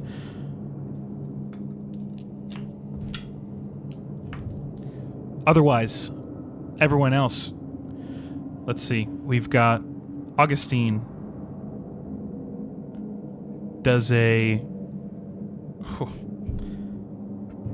17 plus 7. I assume that is going to hit. So that's going to be a 24. That's gonna whop me. Yep. Yeah. So that's going to be Augustine. Tebrim, that's going to be an 18 plus 7. So that's going to be a 25. Yep. And then that's going to be Arya. That's going to be a 26. Yep. And then for Zarzaki, that's going to be a 17. I will leave this up to you, oh benevolent DM. The shield spell does not say I have to see the attack. It just says one reaction I take when I am hit by an attack, and I would get hit by this attack. Yeah, I'd say that's fine here. Dope. Then I think I have something that automatically blasts around me for a moment, protects me with magical energy. So I'll cast shield and I will not get hit. Beautiful. Okay. So those that do get hit, you feel this like sinking claw into your flesh as you first take that's going to be 7 slashing damage, and then this reverberating like psychic energy that pulses through you, that's going to be 12 psychic damage. So the 3 that got hit, you take the combination of those 2 damages from some kind of like flapping wing and just this like flying by you. It goes out of range. I mean, all of you are welcome to try and take attacks of opportunity, but after that, I'm going to have us all roll initiative, and Caleb, we can transition into fight music. Sure. Can I take attack of opportunity on it? Yeah, everyone is willing to take an attack of opportunity. It will be a disadvantage because you're all blind. That's fine. Yep. And also, everyone gets +4 to their initiative as well. Amazing. Oh, nice. Okay, I am not gonna do you want take attack of opportunity before initiative, though, right? Yes, please. I mean, I guess I might as well. Actually, no, I used my reaction, so I cannot. Oh, I good only call. got an 11. Does a 17 hit? 17 does hit, 11 does not. I also got an 11. Okay, Hey, so the 17 hits. Yeah, go for it. That's 10 Nice. damage. Can I do a second attack on attack of opportunity? I would say I would probably call this a reaction, so Reaction? one attack. Yeah. So now we can go ahead and enter into initiative. I will just say that now that we are entering in, you guys get the impression that you'll have to combat this natural acidity that's coming through each of your turns now that you're exerting energy and engaging. Rhoda, you do generally know the way out. So you're welcome to continue to push forward. At this point, though, these creatures, whatever they are, have found you, and they are starting to push in on you very offensively. 20 to 15. Me. This is got to roll. an argument we sometimes have, which is it good to roll a nat 20 on initiative? I think it's not. So I guess with that +4 bonus, I got 25. 25. Feels like a waste. I mean, I will say you are squarely at the top. Okay. I got an 18. 23. 18. 23. Oh, I'm sorry. We have +4. Is that right? You Yeah, said? +4. I got a 12. Okay, I have a 20. Oh, oops, my bad. 12 Jeez. Sorry. and 20. Okay, sounds good. Tevrin, what's your dex? +1. +1. Okay.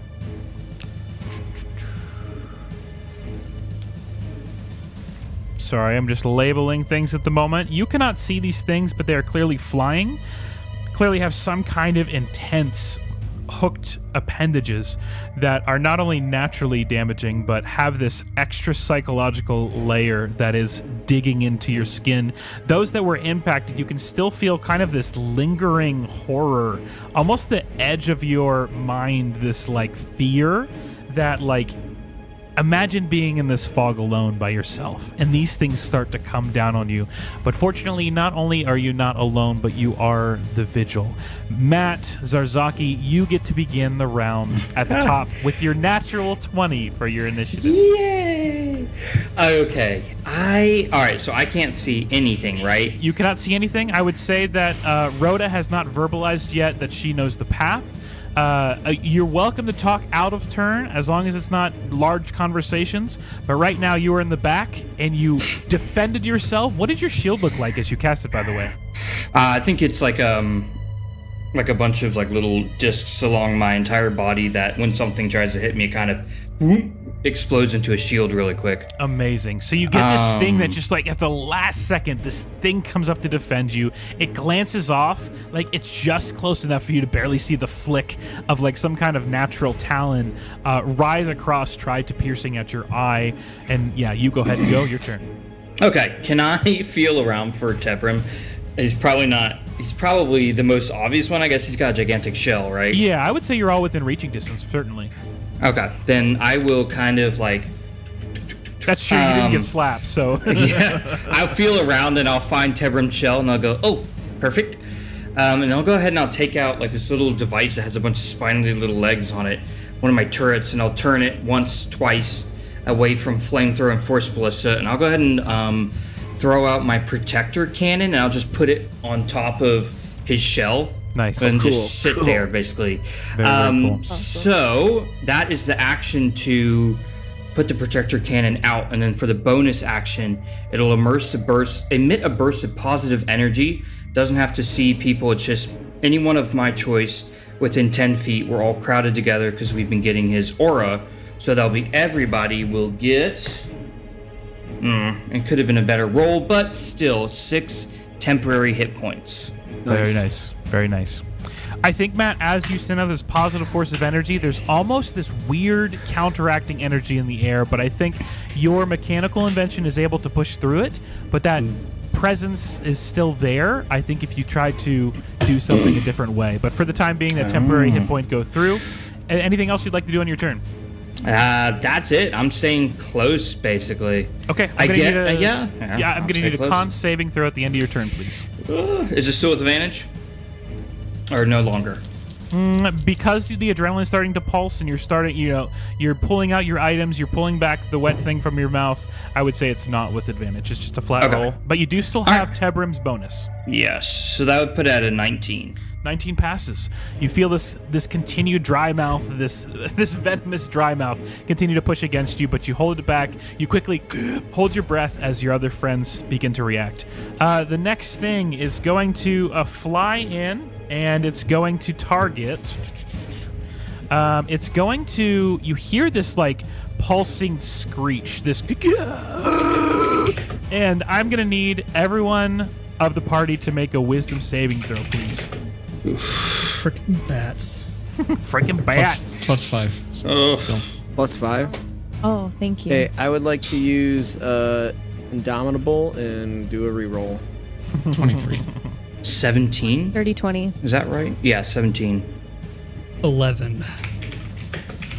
What was the +5 you said for that, Tebrum? Yep. Arya, is that with your +5? That is with the +5. Okay. 24. And then Tebrum, what'd you get?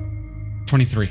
Okay, so everyone except for Arya is like, you hear this scream and you got hit with the psychic like energy. You're kind of psyching yourself into the zone. You're able to kind of resist this, but Arya, you specifically, I think the like solidarity of this space is getting to you. Like, you are finally with a group. You're with people that you're commanding. You can trust them, and you're starting to gain that trust. There's a little bit of problems along the way, but I think in this brief moment you hear this like thing screech after you get all this damage dealt within you, and the combination of the wound and this psychic screech, you kind of get this like deep emanating like fear deep within you as you are frightened.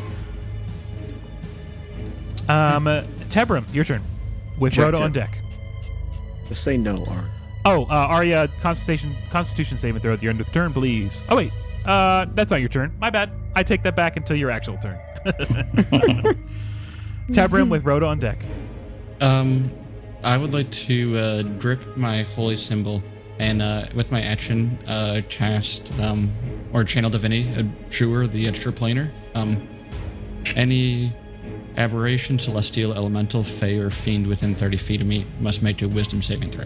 Oh, I love that. Okay, wisdom saving throws for however many creatures there are out here. You said wisdom? Yep. Okay, I have a 3, I have a 12, I have another 3, I have a 5, and I have a 18. 18 succeeds, everyone else fails. So what do they do? On a failed save, the creature is turned for 1 minute or until it takes damage. A turned creature must spend its turn trying to move as far away from me as possible and can't willingly end its turn within a space 30 feet. Oh, I love that. What a Incredible. move. Okay. You hear just in the distance, that's exactly it. Good job. That's what I'm talking about, Tebrum. And that's anything else you'd like to do on your turn? Nope, that's it. Okay. At the end of your turn, I'm going to need that con save, please.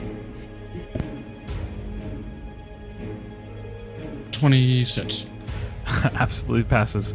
All right, so I would say at this point you probably have to release your breath since you're kind of getting into this motion, this adrenaline, but you are able to save no problem, and you once again try to hold your breath between turns. Rhoda, your turn with Arya on deck. I think if I know the way out, that I'm going to start making my way that way and kind of like tugging the line to make sure that everyone else knows that I'm going. Okay. I would say there's two things that you can do. You can, 1, take the extension of the rope and start to go ahead, or 2, you could hold your turn and wait for other people to come with you. Either way, just let me know what you're planning on doing. There's only, I would say, you guys will probably have enough to stay within about 10 feet of Tebrum in general. So there's a little bit of slack, but you are a monk and you've got hella movement. So just kind of let me know how you'd like to approach that. I guess I'll stay with the group, but kind of tug to let them know that I'm ready to go when everyone else is. Like, follow me. Can I say anything or no? Will that? Yeah, cost you're me? welcome to say something. You will still have to do con Okay. save. Everyone's kind of in con save mode at the moment, but regardless, you're welcome Okay. to yell out. I'll just say I know the way out. Okay. I'll say Okay. that to everybody. Sounds good. So you're holding your action? Yes. Okay, sounds good. All right, a con save at the end of your turn, and Arya, heading into you. What's your con save? 16. Is that? Oh wait, +4. Plus your still, 5, or plus your +5. Tebrum? Is it 5? Oh, yep, 5. Okay. 21. Yeah, absolutely are able to push through. You hold your breath, and Arya, your turn. You kind of hear the distant flapping of some of these flying, scattered. At least some have been affected by Tebrum's pulse of energy. I think as Arya is hit by this fear, I think she falls back on her training and falls into an offensive stance, and I suppose, can I tell if there is one within 10 feet of me that I would be able to attack? I would say that you can swing out with disadvantage to try to attack something. Yeah, for sure. Yeah, absolutely. Okay. You already have a disadvantage, and you can't get more disadvantage, so... Right.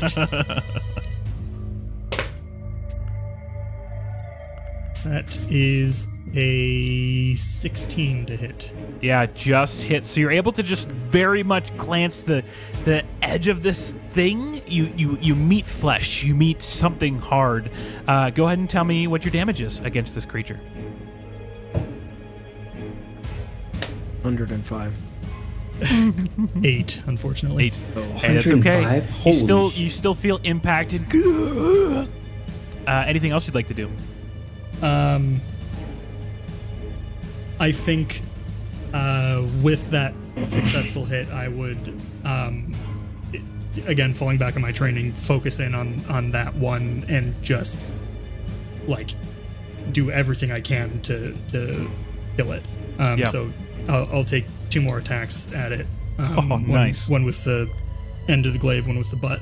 All right, roll them both. Augustine's on deck. That was double 4s, so 13. Unfortunately, you're able to find purchase with the first, but the other two just glance as this thing, whatever it is, kind of anticipates your other follow-up moves. At the end of your turn, go ahead and do me a wisdom save and a con save, please, unless there's anything else you'd like to do with your extra resources. So I can make a bonus action attack with Awesome. my glaive as a polearm master. I got a nat 20 and a dirty 20. So, just to be clear, how many... So you've done 3 attacks so far, and then you That get is one... my third attack as a bonus action. Okay. All right, so the nat 20 will hit then. Sorry, Mr. DM. dirty 20 because of the disadvantage. Dirty 20. But it's not a nat 20? Or it is a nat 20? I rolled a nat 20, but I had disadvantage, so I don't actually Okay. get that. Gotcha. The dirty 20. So dirty 20 will hit. No other things will happen, Tebrim, but I appreciate you watching out. Okay. Go ahead and roll your damage there, Aria. That is 6. 6. Awesome. Another solid hit as this thing is impacted. Anything else you'd like to do with your turn? Nope, that's all I have. Also, just to be clear, I will not be moving when the group does, because I did not prepare to move. Yeah, I don't think anyone knows that yet, but you are still prepared. Go ahead and do me your wisdom save and your con save, please. Con was a nat 20 plus 11. Oh my gosh. Wisdom was a 17. 17. Okay, so the 17, you are stricken, whatever, with this frightening condition, but you are Arya. You have faced things from the mall before. You are not a fearful child like this thing that you saw walking next to Tebrim. So you spear out, stab once, you miss as the thing turns, but then you anticipate whatever movement it's going to be. Even without vision, you can definitely send in your weapon to pierce it once more in its the core center of its mass. You shake the frightened condition, and then you're trying to like resist against the thing around you, and then you can just kind of hear in your ear, Arya, you're gonna need to do that again. So I'm gonna need to take your nat 20 from con save and roll it again, please. Woof. What? And as you roll, Yep. it becomes a nat 1. And that's going to be 3 points of poison damage as you kind of feel on your shoulder this little voice that has been following you, and he kind of reaches into your head, but not really. It's like he let something happen that wasn't going to happen otherwise. And that's your turn. Augustine, what would you like to do? You kind of hear this flapping. More of these things are starting to move away. Okay. I do hear the squishiness and slicing of the glaive next to me. Tebrim is in between me, and I am feeling Rhoda pull forwards, correct? And Yeah. because I hear her say, he knows the Yeah, way. you all hear Rhoda say the kind of indication to move. Yeah. What I'll say is, for sake of simplifying things, keeping things moving, you have enough rope for one person to kind of move their full movement speed, but you would get fully taunt at that point, and you're not going to, like, if you're all hanging onto the rope, you're going to have to at some point travel together unless someone is releasing. So, Rhoda, you are fully prepared to run. You guys don't know it, but Arya is not. So you get the indication from Rhoda next to you, Augustine, and I think everyone hears that as well. I will reiterate to run, and then I will try to follow Rhoda. I'm sure you're gonna make me do some save. I said a word. Okay, so you're gonna hold your action to run? You're gonna hold my action. I'm gonna fully run after Rhoda's voice and try to get it. I just feel like Augustine knows he's feeling the sting of the toxin around us. We got to get out of here and then have visual before we can fight. Okay, so I'd say that you can probably use your full movement speed, and Rhoda, I think that would trigger your movement. Rhoda, what's your speed?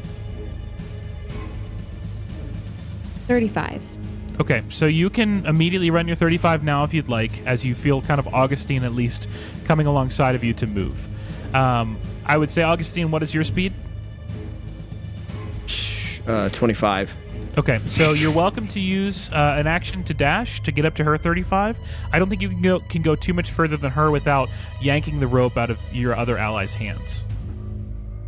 Yeah, I'll just get up.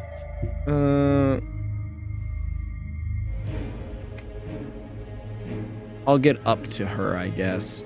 But I do want to make it known that I am booking, like, to the rest of the crew that we need to get off this place. Yeah, you indicate that. So at the end of your turn, as you're running, breathing, panting, go ahead and give me a con save, please. With +5, or because I'm away, I don't get that? I would say you do not get it this time, unfortunately. 13. 13. That is going to be, unfortunately, a fail. You're going to take 6 damage as this toxin enters your lungs, spreading this putrid energy in your body. Then we are back up to the top. A creature, Matt, slings its spike at you. That is going to be a 25 to hit. Yeah. Yeah, 25 hits. Okay. Then that's going to be 6 plus 5, so 11 slashing damage, and then that's going to be a 10 psychic damage as you are Jesus Christ. by this thing that attacks you from this blinded state. We it went from feels like 12 all the way to 25 damage. Okay, so a total of how much? So that was 11 plus 10, so 21. Okay, so 21. Yeah, 21 Okay. total. So I think you 6. do hear, this is the one screech that is near you guys. It seems as if this is the only creature that's still around. Okay, now it's your turn. You feel the tug of the rope, and you hear the two of them ahead of you call as they start to move onward. Tebram's on deck with Rhoda after him. That hurt.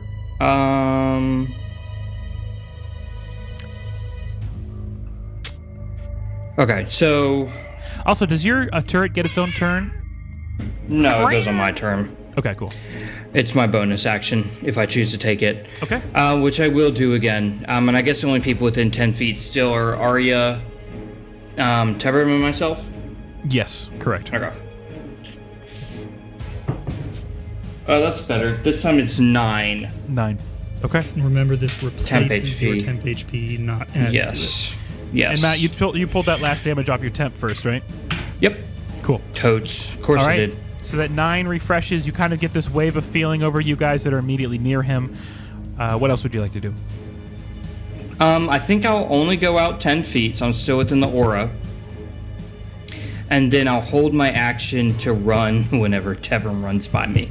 Awesome. I'm not leaving his aura. Yeah, his aura. Sounds good. Tebram, your turn. What would you like to do? Rhoda on deck. Am I within melee distance of the whatever Zati? You are welcome to make an attack.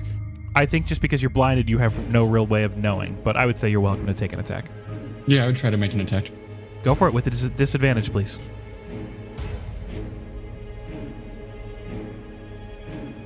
$16.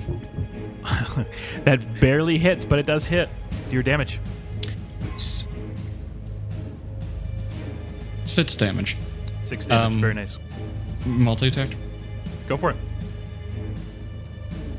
it. 21. Hits.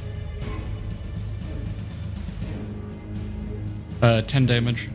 Oh, beautiful. Very solid hits to this creature. Even though you're swinging at disadvantage, you are still burying into this being. It's still up. Yeah. Well, I have presumably. Polar Master, so I would like to take with bonus action one more hit. Okay. Go for it. Natural 1. Okay. Oof. You swing wide. I think it anticipates your move, whatever that is. And is there anything else you'd like to do? I would like to move closer to Rhoda and Augustine then. Okay, so I think you kind of can follow the same path that Zar took before you, and Zar, you and Tebrim run together closer to the crew. What is your movement speed? 30. And then Zar? 25, and I'd already Okay. used 15. Gotcha. I'd say you guys are Or probably 10. about 15 behind the front two. So we've got the front two, the middle two, and then currently Arya is still in the back. Anything else you'd like to do, Tebrim? No, that will be it. All right, Rhoda, your turn. What would you like to do? Arya on deck. Do you need a con save? I'm just. Oh, yes, con save. Thank you so much. I don't think I did a con save either, so do you want me to? Hey, Matt, you want to do a con save? 13. That's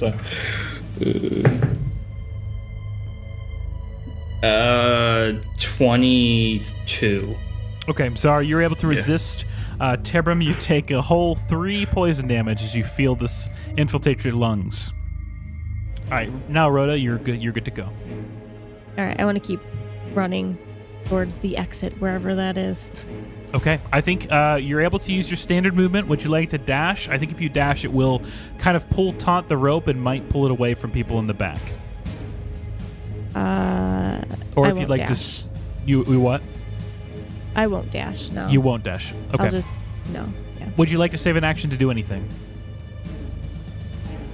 Because you would just move your movement speed. I'd say that pulls you right taunt to the end of the rope. You still have an action left. Can I save a dash for Absolutely when can. everyone else starts moving? Okay. Yes. I'll do yeah. that.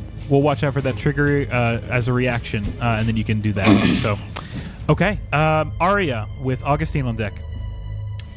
I think coming out of the fear, I'm going to realize what's actually going on around me and run and then dash in the direction that everyone else is going. Okay, sounds good. I think, pulling out of that fear state, you're able to easily catch up with the second group and then probably surpass them a little bit with your dash action. Is there anything else you'd like to do? Nope, that's it. Con save, please. Okay. Oh, Now I forgot a con past, save too. All right, con save, Rhoda. Tebrim. Nat 20. Oh, absolutely. You heal for the poison damage you were taking. Hey, get out of here. You're not the DM. Oh, sorry. What'd you get, Arya? 13. You take 6 poison damage as it infiltrates your lungs. Okay, that's my turn. The hand of Matt Culver, the DM, flies in and heals you all for full. Just kidding, just kidding. Augustine, what do you do? I keep moving. All right. Are you holding an action, or are you going to use your action to get all the way up next to Rhoda? You will need a dash to get to her. I don't think you know exactly what she's doing, but... Did I feel like anyone ran past me? I don't think so. You can hear footsteps coming up behind you, so it sounds like the rest of your party is working towards you, and that rope is really your saving grace right now. But I think you're kind of the second now that Rhoda has gone a fair bit ahead of you. She's always been faster than you. No.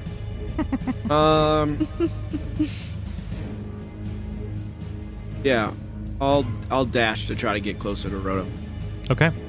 So you'll dash. You can get right up next to her. I need a con save at the end of your turn. And then we've got Zar back up top. All right, who's within 10 feet of me?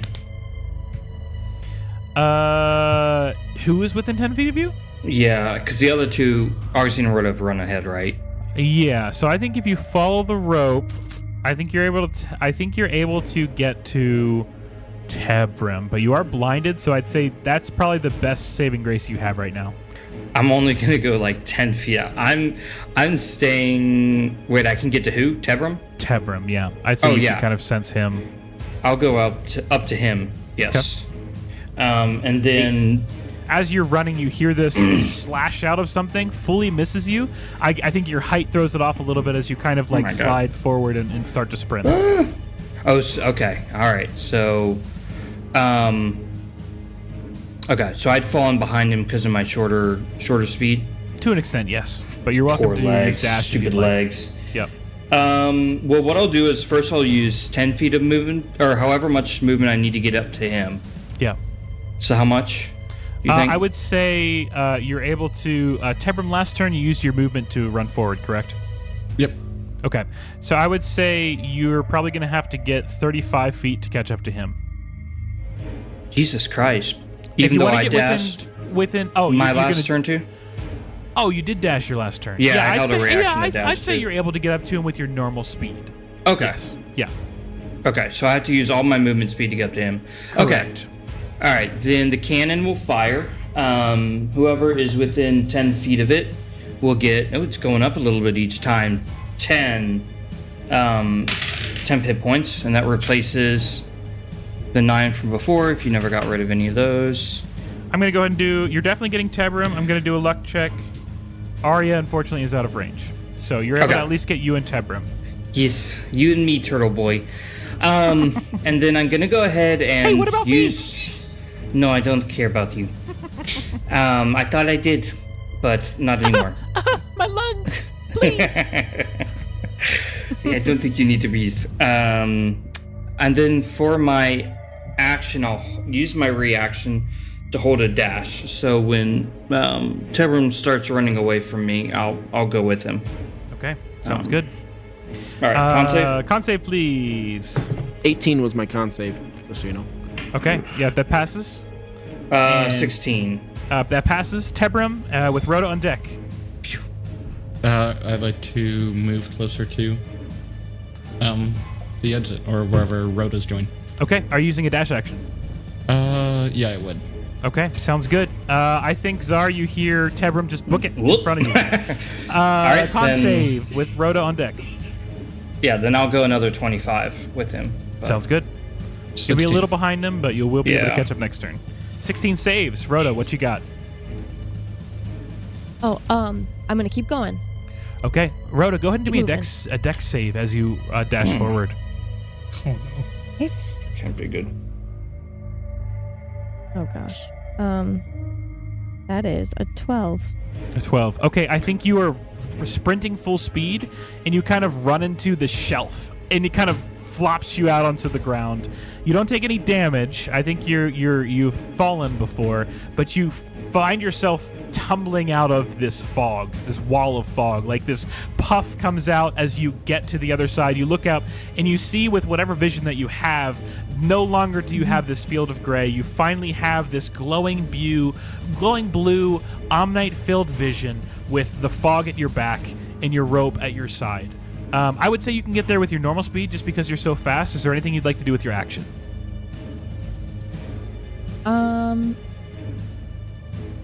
Probably just stand up if I'm like on the ground right now. Okay. Anything I'm else? Falling. Yeah. I don't think so. All right. No. You are out of the fog, so no Waiting. con save necessary. Arya with Augustine on deck. Run and dash towards the exit. Sounds good.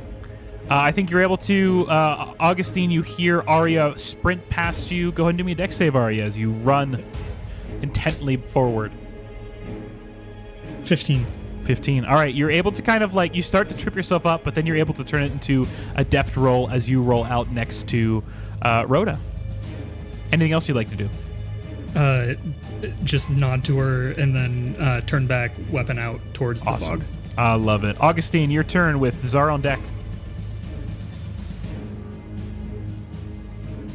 Move 2. Oh, he wants to move 2. That's what he told me. Sorry. He wants to move too? Okay. So I'll say you're right behind her. You do the same thing. Dex save for me as you run out of the fog.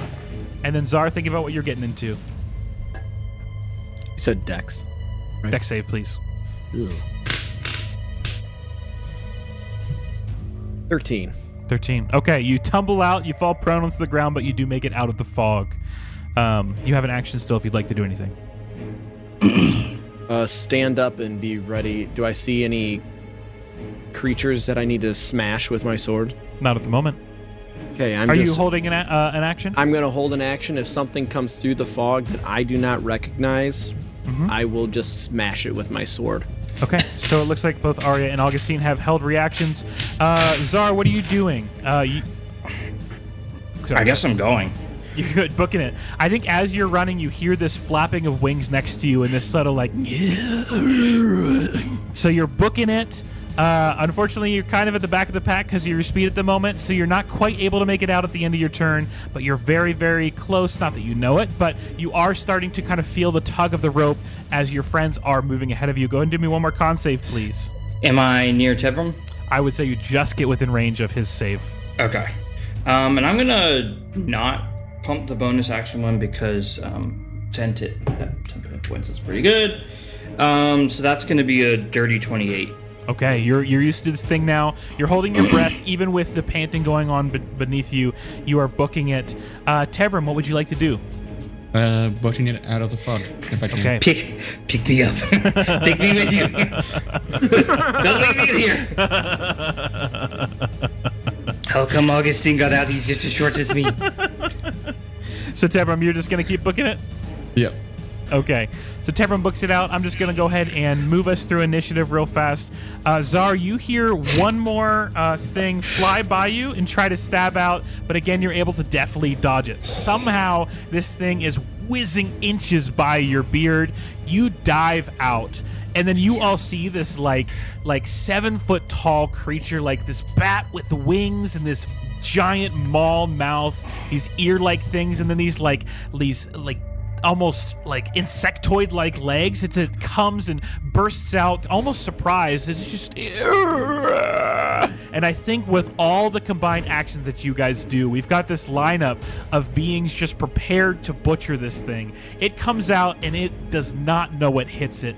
As you guys absolutely fillet this thing, cutting across its chest, damaging one of its wings, and then eventually the final blow comes as Zar dives out of this fog, lands on the ground as this thing gets beheaded. And it falls back into the fog, its body does. Its head falls to the ground, its teeth exposed, and its tongue shoots out of its mouth as it just lays there. You guys have been able to get through the fog. You listen for a moment, heavy breathing, almost panting. It seems as if whatever Tebrum did drove away the other beings. How many there are, you don't quite know, but you at least made it through. Rhoda, I think there's still a sense of urgency to kind of get yourself away from this in case those beings come back. I think your natural instinct is to do a survival check. So would you mind doing that for me? I'd say in this moment, your allies are probably kind of lined up against the fog waiting for something else to come out. I'm going to ask for this one flat for now. Okay. That was clutch, That is Aaron, by the way. 21. There were a lot of Yeah, that really was smart moves awesome. in there. A lot of smart moves in there. I love it. I love it. So you turn around quickly and are able to pick up the path. It seems as if there is a little bit of like foot scuffle on the ground, almost like something was hastily drawn, but you're able to find a direction. As you look up, finally getting a breather from this fog, you see the rock is starting to pull back. And you see really beautiful, like, forms of gem-like omnite sticking out of, like, what now appears to be ground, and looks like it's starting to have walls that come in closer. Omnite that is just sticking out. Again, like, this place is like a giant geode. Just this gorgeous, I mean, if it was a different situation, this gorgeous array of beautiful blue, precise things sticking out of the walls and the ground. Like, this stuff almost grows out. It's like a plant. It's got this natural motion, but it's rock. But it's not. But it is moving, but it's not. So you guys, I think, pretty quickly kind of pull yourself away from this fog. As you guys get a little bit of a distance and look at each other, I think you can see that several of you have taken some damage. There were some heavy hits in there, a few more of those, and things might have gone worse. Is there anything that you guys say as you walk away and try to start moving toward the next path, the next step that the scout has laid before you? I'd like to use my second wind and restore some hit points. Absolutely.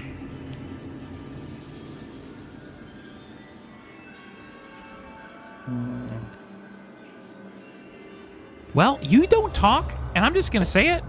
I hate fog. And I think I hate you guys too, just so you know. Feeling is mutual. Do you looks at Tebrim? Does it shut up? Can you? What is this? This girl door flips you off. I am strangely turned on. Tebrim, this thing has been talking to you for how long? And I'm just now remembering. There were rumors, yes, of you kind of being a little bizarre. Thinks of a polite way to say it and can't think of any crazy. And talking to yourself, is this it? Is this why? I would probably start uttering a spell, Prayer of Healing, and ignore the question. Yes, okay, fair. Zard shuts up for the first time ever. It is a 10-minute test, so it's going to take a minute. Yeah, so I think you just kind of enter into this, like, I think you've done this prayer before. It's comforting, it's restorative, and to you, I think it's like a grounding, a foundation, a centering, especially in a space like this, where there are things that you've never encountered before, and you just kind of start to subtly say this prayer. I don't know what the religious state of most folks in this party are, but there is this just kind of aura of, like, for a moment, for a breather, you guys get to, it feels like you're, when you're walking out of like a factory that smells a certain way, or a space that just feels mildewy, you enter into the air and you get a fresh burst of like natural wind, something that is just cleansing for a moment. Go ahead and do your healing. I would be directing it towards Tlypus, and that would probably be evident to those who are Detaxian. Yeah, I think especially down here with so much of the natural world that you're used to removed, your sensors are so heightened that those who have any inclination toward faith or gods or deities, whatever that means, and the different come-froms that you guys are a part of, feel this resonance. So for those that are used to it, I mean, you've all been healed before, but especially down here, it feels sharpened or precise in a way that maybe you would miss in the humdrum of your daily lives above. Everyone gets 11 hit points back. Very nice. Gosh, shearing. Okay. I think Arya probably, under her breath, joins in on the prayer. Very cool. I think the prayer that he's praying is likely something that you have heard before. It's a common prayer, but I think it's especially potent in the hands of a paladin. I think, Augustine, even you might recognize the faint ruminations of this prayer, like almost this, not sing-songiness to it, but there's an order to it that brings, I think, a sense of calm, even as you look over and see a younger version of your brother walking beside you and sticking his middle finger up to your dwarf friend. There's a sense of calm as well. So, Rhoda, we continue on. Go ahead and do me one more survival check with advantage, please. I assume Arya's helping. Yes. Okay. Yes, please. I gotta stop handing out advantages this game. Jeez. 25. Awesome. I love that. So we're hitting into high territory. You are just rolling strong, my friend. So we're going to push further in. We're going to speed up things a little bit as we spend the next probably 2 hours. We're getting in deeper. It's almost like there's these jagged outcroppings that you're able to duck under and move around. And I think everyone go and do me a perception check as we're walking through. 18. 18. 5.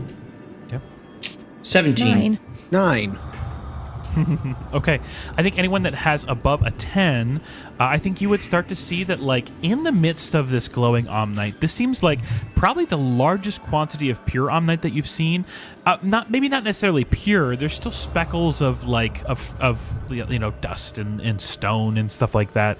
But there's like scattered things throughout. Like there's some plants maybe, or some like almost maybe some bones that have almost calcified inside of some of the omnite, or like smattering of almost like a vein of water has gone through and then got stopped and hollowed out this small spout.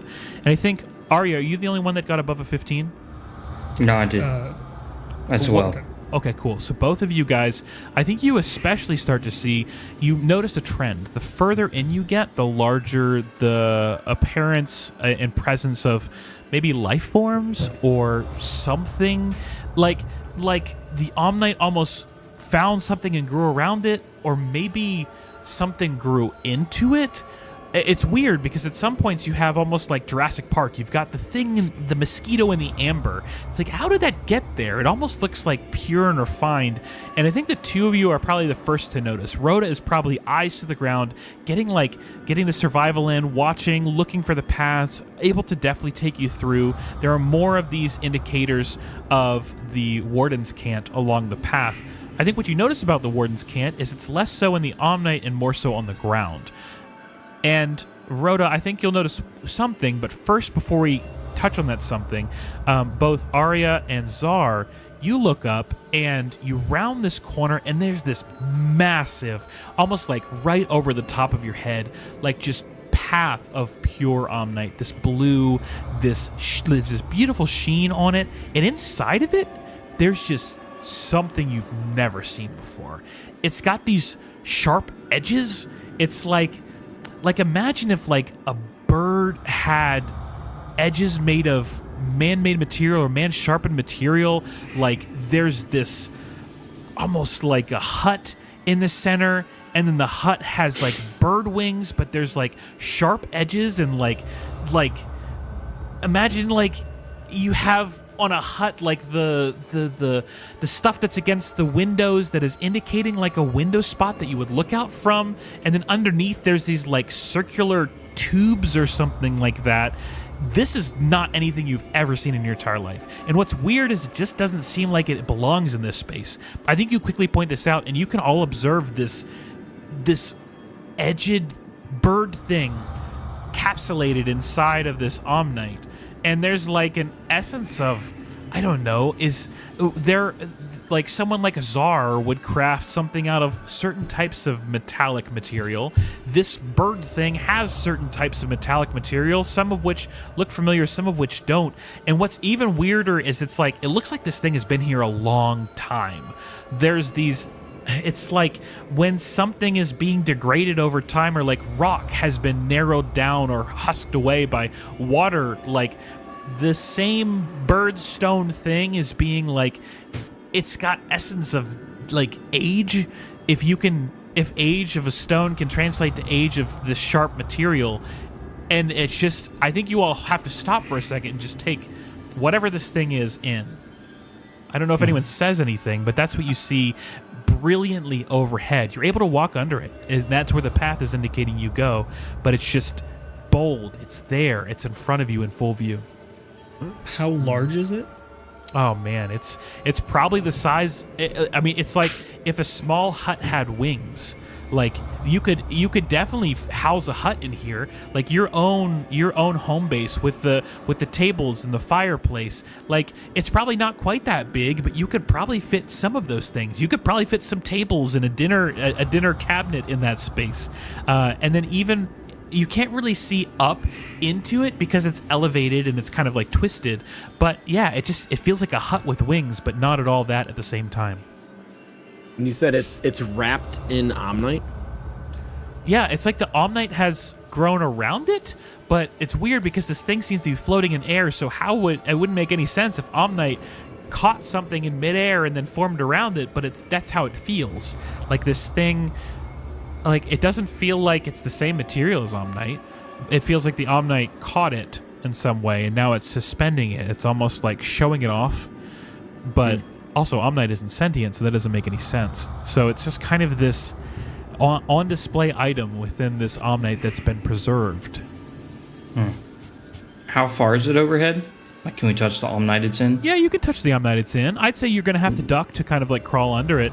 It's almost like if you're at an aquarium and you're inside of the aquarium that you get to walk under, you see the creatures going overhead. It's almost like that. It's like you can like reach up and then touch it. If anyone wants to touch it, let me know. I'd like to just tap it with yeah. the haft of my. I'm a gnome. my I don't glaive. think I can touch anything. Yeah, I think you see Arya kind of do the initial safety tap against it. Feels like Omnite. Feels like the stone texture that you've come to accept from material like this. And I think with very little hesitation, almost immediately after she does her little tap, Zar, you kind of hop up on a rock and are able to put your hand against it. Yes. Just do me, I don't know, do me like a survival check or a nature check or, something along those lines. So I've got the racial trait of stone cunning. Whenever I make an intelligence history check related to the origin of stonework, I know this isn't really stonework, but Yeah, basically go I for get it. Take the advantage. Okay, cool. I'll do that. And you get an advantage. And you get an Oh advantage. boy, that is gonna be a dirty 27, dirty 28. Awesome. I love that. That is a high roll. So I think as you put your hand against it, I mean, this is Omnite, and you get an even closer view, and there's not a hum, but like there's just something about touching this pure of a concentration of Omnite that like this is very old. This has been here a very long time, and you get an even better view of like this item that's above you. It's like it's a metal that it seems like you've probably worked with some of these metals before. There seems to be some kind of like central carriage you can see underneath it. It looks like it's got some kind of like, you've created items with like propulsion or explosions in it, and it looks like that there's probably very distantly some elements of this to this thing. Without getting inside of there and getting to explore it, you wouldn't be able to figure out really too much more about it. But I think from this kind of under angle, you see this carriage with wings. It's got wings out either side, this long narrow front, this central carriage that presumably can hold a person or two or three, if it was even meant to house a person. Certainly nothing you've ever experienced, but you can tell this Omnite is old. It's housed this item for a very, very long time. I think Zar pulls out a notepad and just starts writing and sketching, and until he is pulled away from this place, he's going to keep doing that. Cool. Yeah, so I think you guys spend a little bit of time here. I think you haven't heard the distant skittering since you've left the fog. You guys maybe have a moment to breathe. You can continue on. You've probably got about another hour before a long rest. I know we don't have too much more on our session tonight. Would you guys like to set up here? Would you like to continue on? You guys clearly know the path, and you have a moment for a breather. So, like, a short rest? If you'd like, it's up to you. I don't know. Do we need to take a short? I don't need to take a short rest. I could use one, but I don't need it. I mean, I could also. I think it would be nice, just in case. Okay, yeah. Okay, let's go ahead and take a quick short rest. I want to get one more thing in here before we call it for the night. You guys can take a short rest. Same thing applies. If you spend hit dice here, you are spending from your pool of 9 hit dice. So I'm just up going to you use guys. Arcane Recovery and recover the one spell I used. Okay. Is there anything else anyone's doing? Is anyone spending hit dice that I should be wary of? Is anybody in need of healing at all, or no? Everyone good now. If you have free healing, I'm missing 4 hit points. Augustine, if you're part fighter, right? You could use your second wind. Oh, that's right. And then that's right. you get it back after a short rest. I get it back after a short rest. Thank you. Yep. Never mind. Good. Should be. Yeah, I mean, I'm missing 4 hit points, but it's really not that big of a deal at the end of the day. I'm missing 8, so not a ton. Okay. So no hit dice are being spent, is what I'm hearing? No, I'm not going to nope. spend any hit dice on 4 HP. Oh, why not, man? Oh. You got a whole 9 of them to spend. Okay. That's okay. So I'm going to say, just to speed us along, Rhoda, do me one more survival check with advantage, please. As you guys start to, I think you spend enough time where, Zara, you're able to kind of like sketch this view, whatever this item is, this thing, this metal carriage with wings. And you guys take a moment to breathe. This kind of feels like the first moment that you have to breathe, especially now that you're out of the thick fog. There's still a presence of Omnite in the air, it's just not as dangerous or potent as it once was. And I think it gives you guys the chance to admire maybe some of the beautiful nature of the world around you. Rhoda, what did you get on your survival checks? 17. 17. Okay. So I think what you're able to do is slowly move yourself through. The Omnite is getting a little thick here where it's starting to kind of like cross over, like crystal formations that are kind of forming stepways and paths that you have to put a little effort into climbing into. You guys begin to climb up a little bit. And I think after a few, you're able to kind of break out into a bit of almost imagine this pathway through the Omnite, like this natural pathway. There's a couple like pillars of Omnite that are laying out before you. And I think you guys are able to move further in. As you do so, anyone that is interested, go ahead and do me a perception check. 16. Can I guide myself? 13. Yeah, you can guide yourself. Okay. Gracias. What was that perception you said? Perception, yeah. Yeah, I got an 11. 15. Rhoda did get a nat 20. Does anything happen with that? No, not right now. Okay, cool. You can have it. Oh. Okay.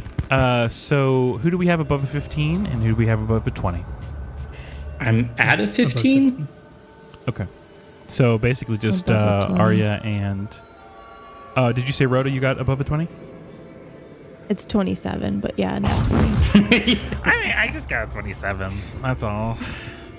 Okay. And then what is your total with nat 20, Arya? No, sorry. I was just calling out that Rhoda had the. Oh, Rhoda got the nat 20. Okay, I'm with it now. So I had a 16.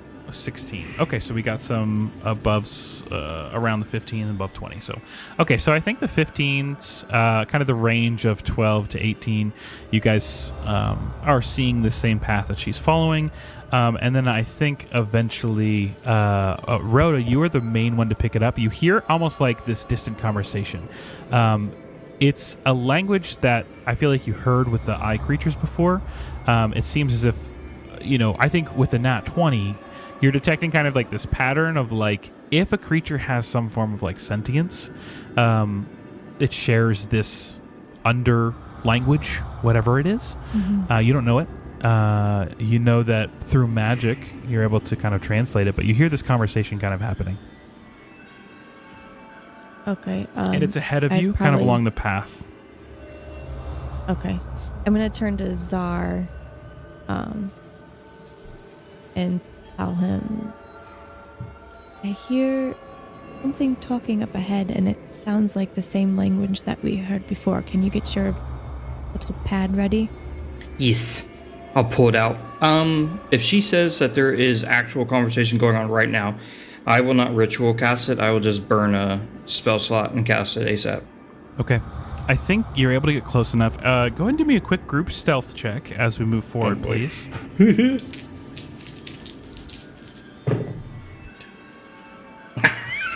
No, I already rolled. Never mind. 17. 27. 13. 9. Okay. And then Matt? 3. +3. Beautiful. Beautiful. Okay. Give me a quick second to look at something. I feel like as you're looking at this and we're trying to be stealthy, Augustine, who's really not one for displaying true like emotions super well, at some point would have like leaned over to Abram and thanked him for saying a prayer that he had not heard in a very long time, and it was comforting. Yeah. I'm sure that will not be the last time you hear that this adventure. I don't know. It might be last time. Just saying. Shut up, will you? So, Matt, I think you guys are moving forward, trying to go together, you with Rhoda. And just for brevity's sake, Matt, I think you see translated two beings. And are you trying to just translate it without seeing them? Or are you trying to kind of peek around the corner that you're close to see them? Oh, boy. So technically all it has to be is I just have to hear it. I think I'll take my cue from Rhoda, because Zara will probably try to, like, his curiosity will take him forward, but if Rhoda is like, nope, and like holds him back, he will stay back. Okay, so you're listening just audibly, basically. Yeah, probably. Okay, I think you're able to get close enough that you kind of are able to cast the spell, and you kind of hear a conversation between two creatures, and one of them's like, "Oi, what you doing with that leg?" And then the other one's like, I wanted the leg. He's like, "Oh, whenever you have the position to be in my spot, you can have a leg." And he goes, No. We never get this kind of thing down here. And you hear this like, "Psh-back. Oh, I'm sorry. Yeah, that's right. Listen, you carry this thing back, you can get a leg. How about that?" All right, I think that makes sense to me. So you just kind of hear this like back and forth. It sounds like two beings that are kind of eating something that they found among the Omnite. Are you, I'd say you sit here for maybe 5 minutes or so, just kind of like listening to this back and forth. It sounds like ultimately these things are going to pull whatever it is they found back to some kind of lair or home. Would you like to do any kind of like interactions to see, or are you just kind of like waiting, listening to see what happens? I am not a stealthy person, and I think the whole group has been traveling together long enough to know this. So if anyone's going to be peeking out around the corner, I'm probably going to let it be the monk. But I will look at Rhoda and start waggling my eyebrows and pull out like a grenade, and just like have a finger on the pin. Yes. So like, just like kind of thing. But no, I think I'm just going to sit here with my translator and listen. Okay. I'll probably like gonna wave at him like, put it down. I think I'm gonna peek around the corner because part of me is wondering. Are they talking like about a warden? Eating some warden flesh. That's what I'm afraid of. Nice back on the menu, boys. Okay, go ahead and do me one That's exactly what I was perception check. thinking. God, that scene is burned into my mind. And everyone's. I'm sorry, what am I? Oh, I rolled a nat perception check, 20 please. again. Okay. A nat 20? Oh my gosh. So 20, you're able is that to look roll? around the corner. You see these two creatures. They're like these fleshy eye stalk creatures. I know beholder is what we're familiar with. It's not a beholder, but it does look something similar. It's got these eye stalks. There are two of them. One of them's a little larger. One central eye one central eye in the midst of this body. These teeth. You see two of them. The one smaller one is starting to drag a body. I think with the nat 20, you're able to easily tell it is a halfling body. You've not seen any other beings like you topsiders down here. I think it's not difficult to tell the garb of a warden.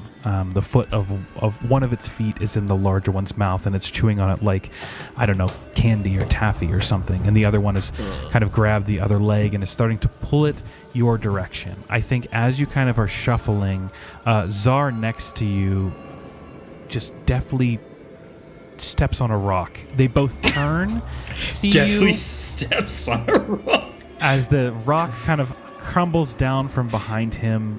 Maybe someone whispered too loud or did something wrong. Czar did it on purpose. He's still holding the grenade. These things look towards you, and you, Czar, can hear, "Oh, get him!" And that's, I think, where we're going to end for the night. We'll pick up there next week as we head... Oh, not next week, in 2 weeks, as we head back into the Hellmouth. Thank you for playing tonight. Thank you for not dying. You had some really smart moves in that place that could have gone a lot worse. But for now, we'll enter into initiative at the start of next game. Thank you for watching, for those that are joining us, and thank you for playing to our players. And also, of course, thank you to our amazing producer and Lore Lord for being supportive of this and making it happen. We will see you in 2 weeks for...